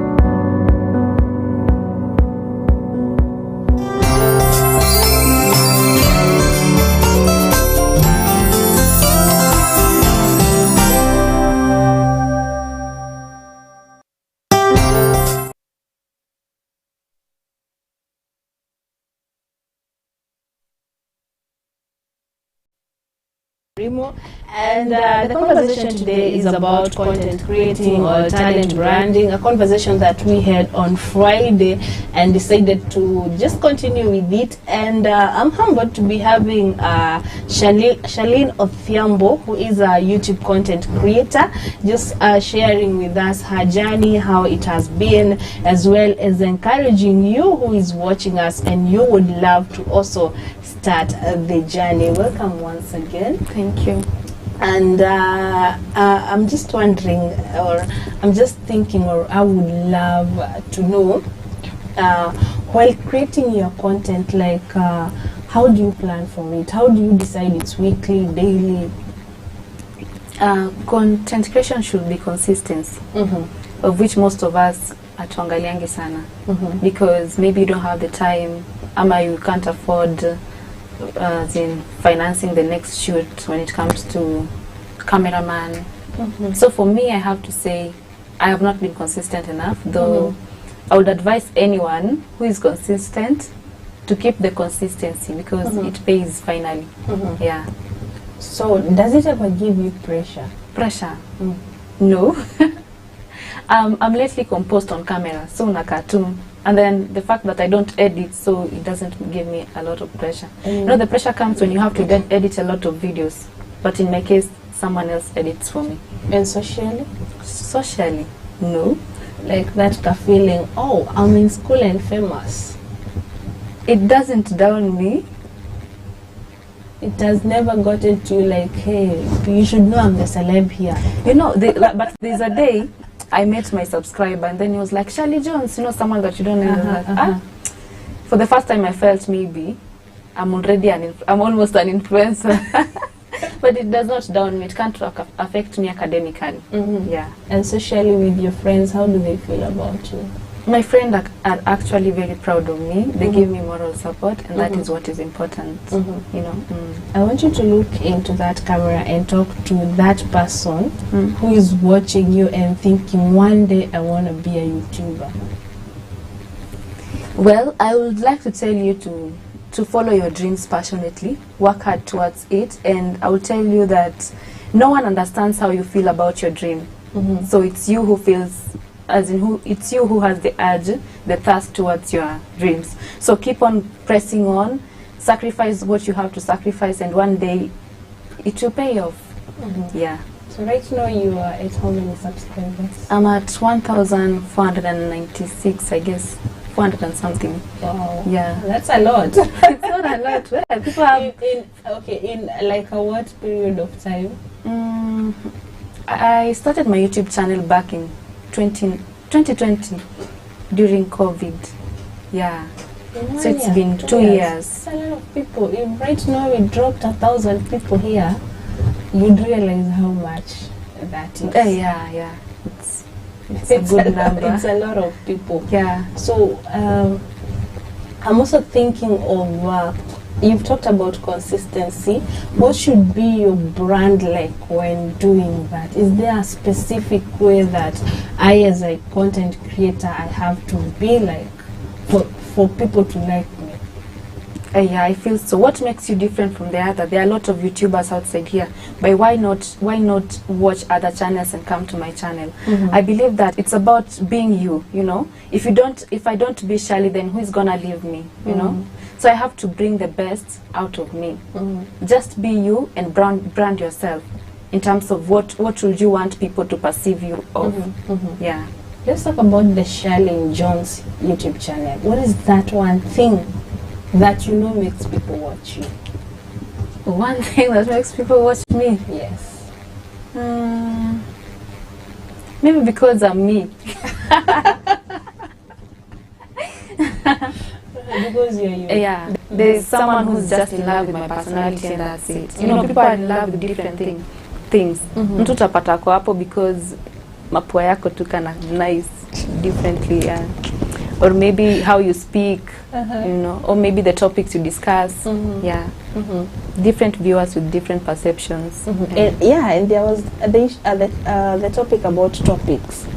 How do you choose a topic for this day? You know, how do you decide? In one day you'll just wake up and you're like, I want to try this, and you just do it. And mostly the topics that I decide, I don't even decide a day prior. I don't have a planner for my YouTube topics, sincerely. So I just wake up in the morning, I'm in the mood of doing this, and I do that. Sometimes I even get topics on set. Do you think that is dangerous for consistency?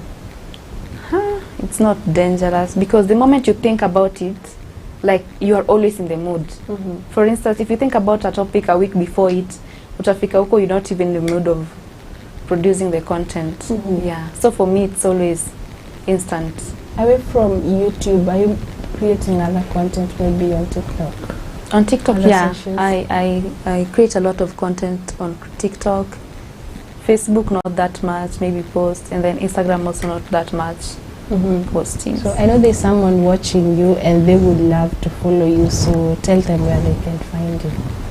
You can find me on YouTube at Shirley Jones, Instagram at Miss Art Kenya, and then Facebook Shirley SHIR, then underscore LE. L-E-E. Back to that one. I didn't get it too. Back to the that one. Underscore SHIR underscore and then LEE Shirley, but with the underscore in between. Ah, beautiful. How is the other socials faring for you? I have to say the growth of Facebook and Instagram is quite low compared to YouTube and TikTok. TikTok, there's a way they market for you your products compared to YouTube that you have to market the products alone. So you prefer TikTok more than YouTube? Yeah. Wow. The growth of TikTok is quite high compared to YouTube. Yeah. Beautiful.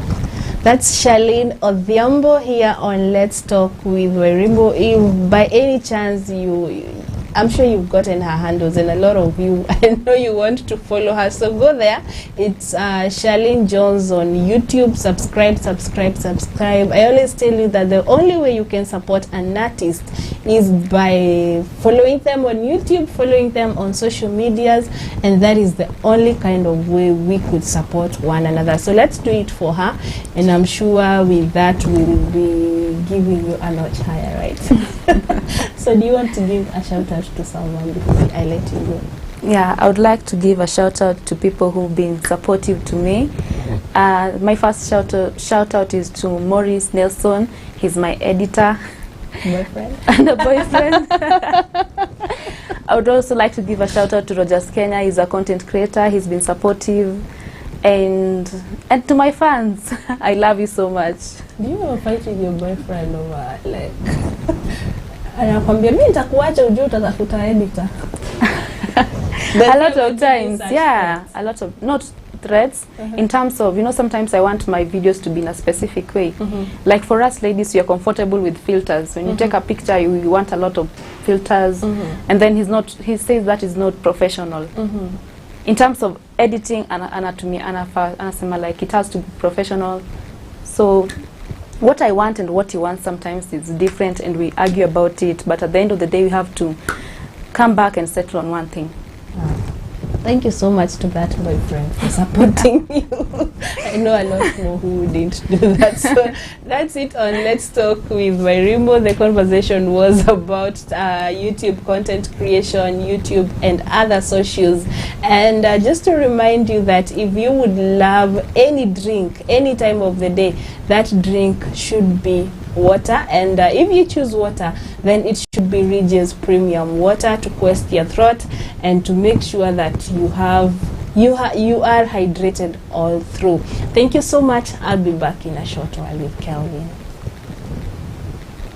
Good morning. Good morning. Good morning. Every morning as you set out for the day, we are right there with you. We bring you a review of your dailies as well as keeping you in touch with your current affairs. We discuss issues affecting us as well as entertain you as you set out for your day. So join me, Kelvin Mungai, and I, Wairimu Mugo, every weekday from 6 a.m. to 9 a.m. only on The Morning Dew Show here at Daesak TV, the cradle of goodness.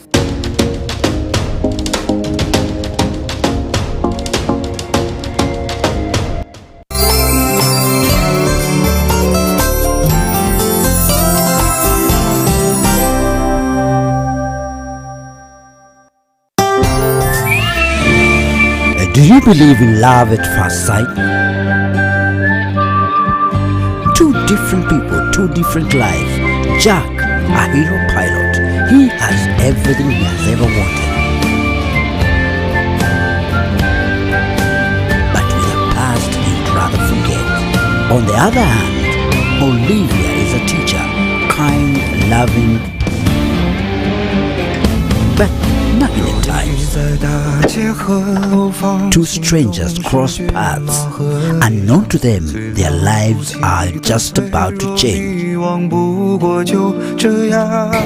He's looking for his dad. Oh, he came to the wrong place.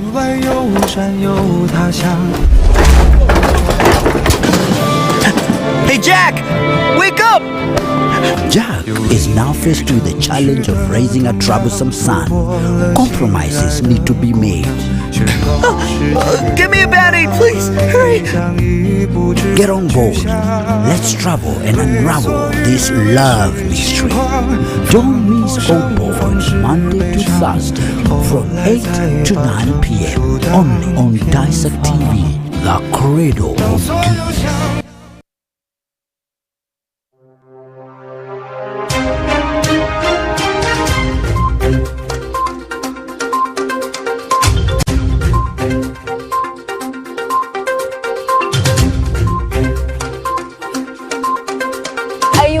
Out on important information, worry no more.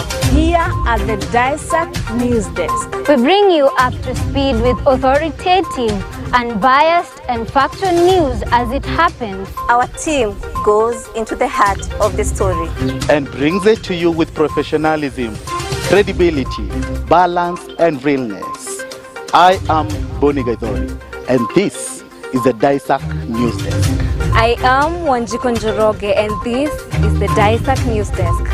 I am Judy Chalo and this is the Daesak News Desk. I am Halima Omar and this is the Daesak News Desk. I am Warima Mugo and this is the Daesak News Desk.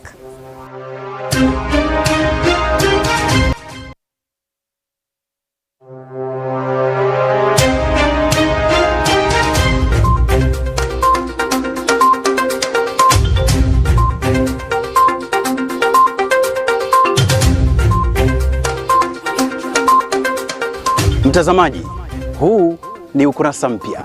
Wahenga walinena, mbiu ya mgambo ikilia, kuna jambo. Kweli kuna jambo. Kwa habari kemkem na za kuaminika, kwa matukio mbalimbali hapa nchini, ulimwenguni na za spoti pia. Ungana nami Edmond Mwadime, pamoja nami Faith Nzai, nami Joseph Ngeti. Huu ni mwanzo mpya. Kumbuka, jimbi atawika jimbi, awikapo atawika. Jimbi atawika jimbi, awikapo atawika. Jimbi atawika jimbi, awikapo atawika.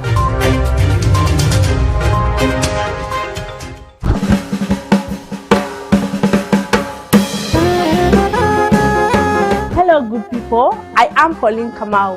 I have an eye and an ear for talent. I come to your hood and sniff out those talents, as raw as it may be. So kama uko na talanta, endelea kuivisha mpaka mimi mwenyewe niuse. So, mkipawa.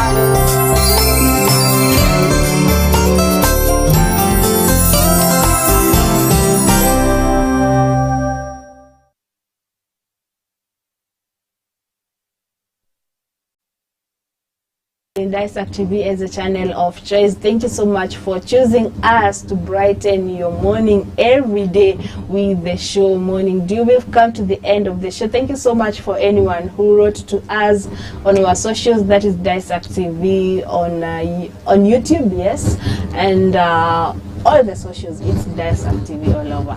Yes, indeed, and well, all good things must come to an end, yeah, sure. Unfortunately, and that marks the end of the Morning Dew this morning. But do not worry, we will be right here tomorrow at the same place and the same time, and we do hope to see you then. My name is Kelvin Mungai.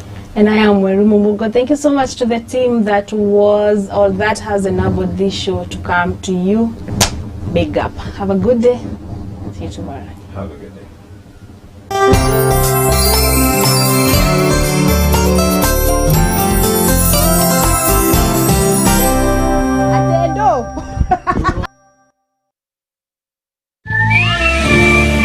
Do you believe in love at first sight?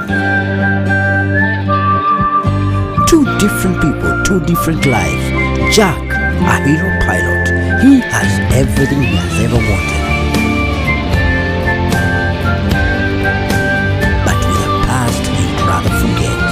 On the other hand, Olivia is a teacher, kind, loving, but not in a times. Two strangers cross paths. Unknown to them, their lives are just about to change. He's looking for his dad. Oh, he came to the wrong place.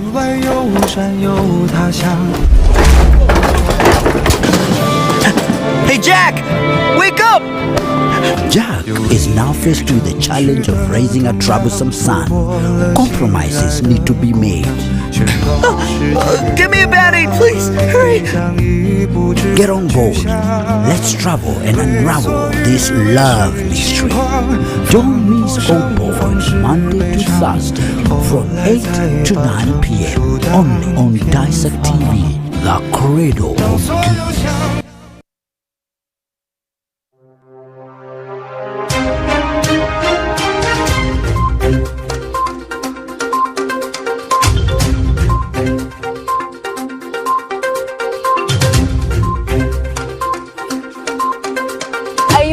Out on important information, worry no more.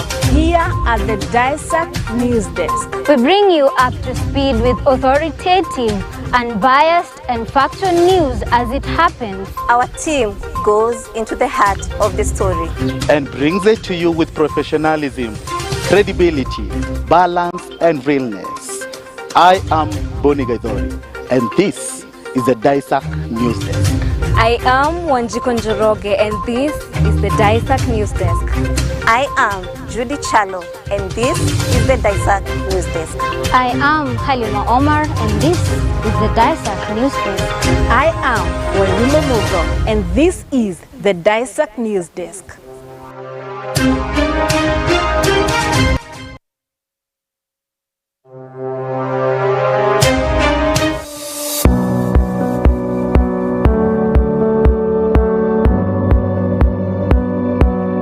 Did you know that there is a world's largest coral reef on Earth? The Great Barrier Reef is composed of over 2,900 individual reefs and 900 islands stretching for over 2,300 kilometers for an area of approximately 344,400 square kilometers. The reef is located in the Coral Sea off the coast of Queensland, Australia. It is separated from the coast by a channel of 100 miles wide and over 200 feet deep. This reef structure is composed of and built by billions of tiny organisms known as coral polyps. It supports a wide diversity of life and was selected as a World Heritage Site in 1981. Stay in the know with Daesak TV.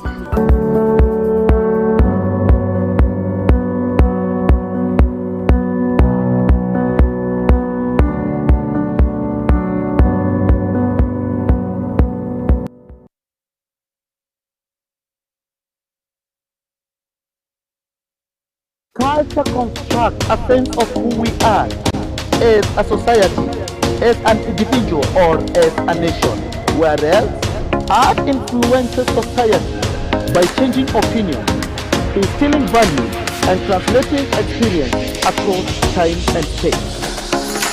Art transforms the world. Join me, Boni Gaidori, as I bring to you the craft in art and culture. Only at Daesak TV, the Cradle of Goodness.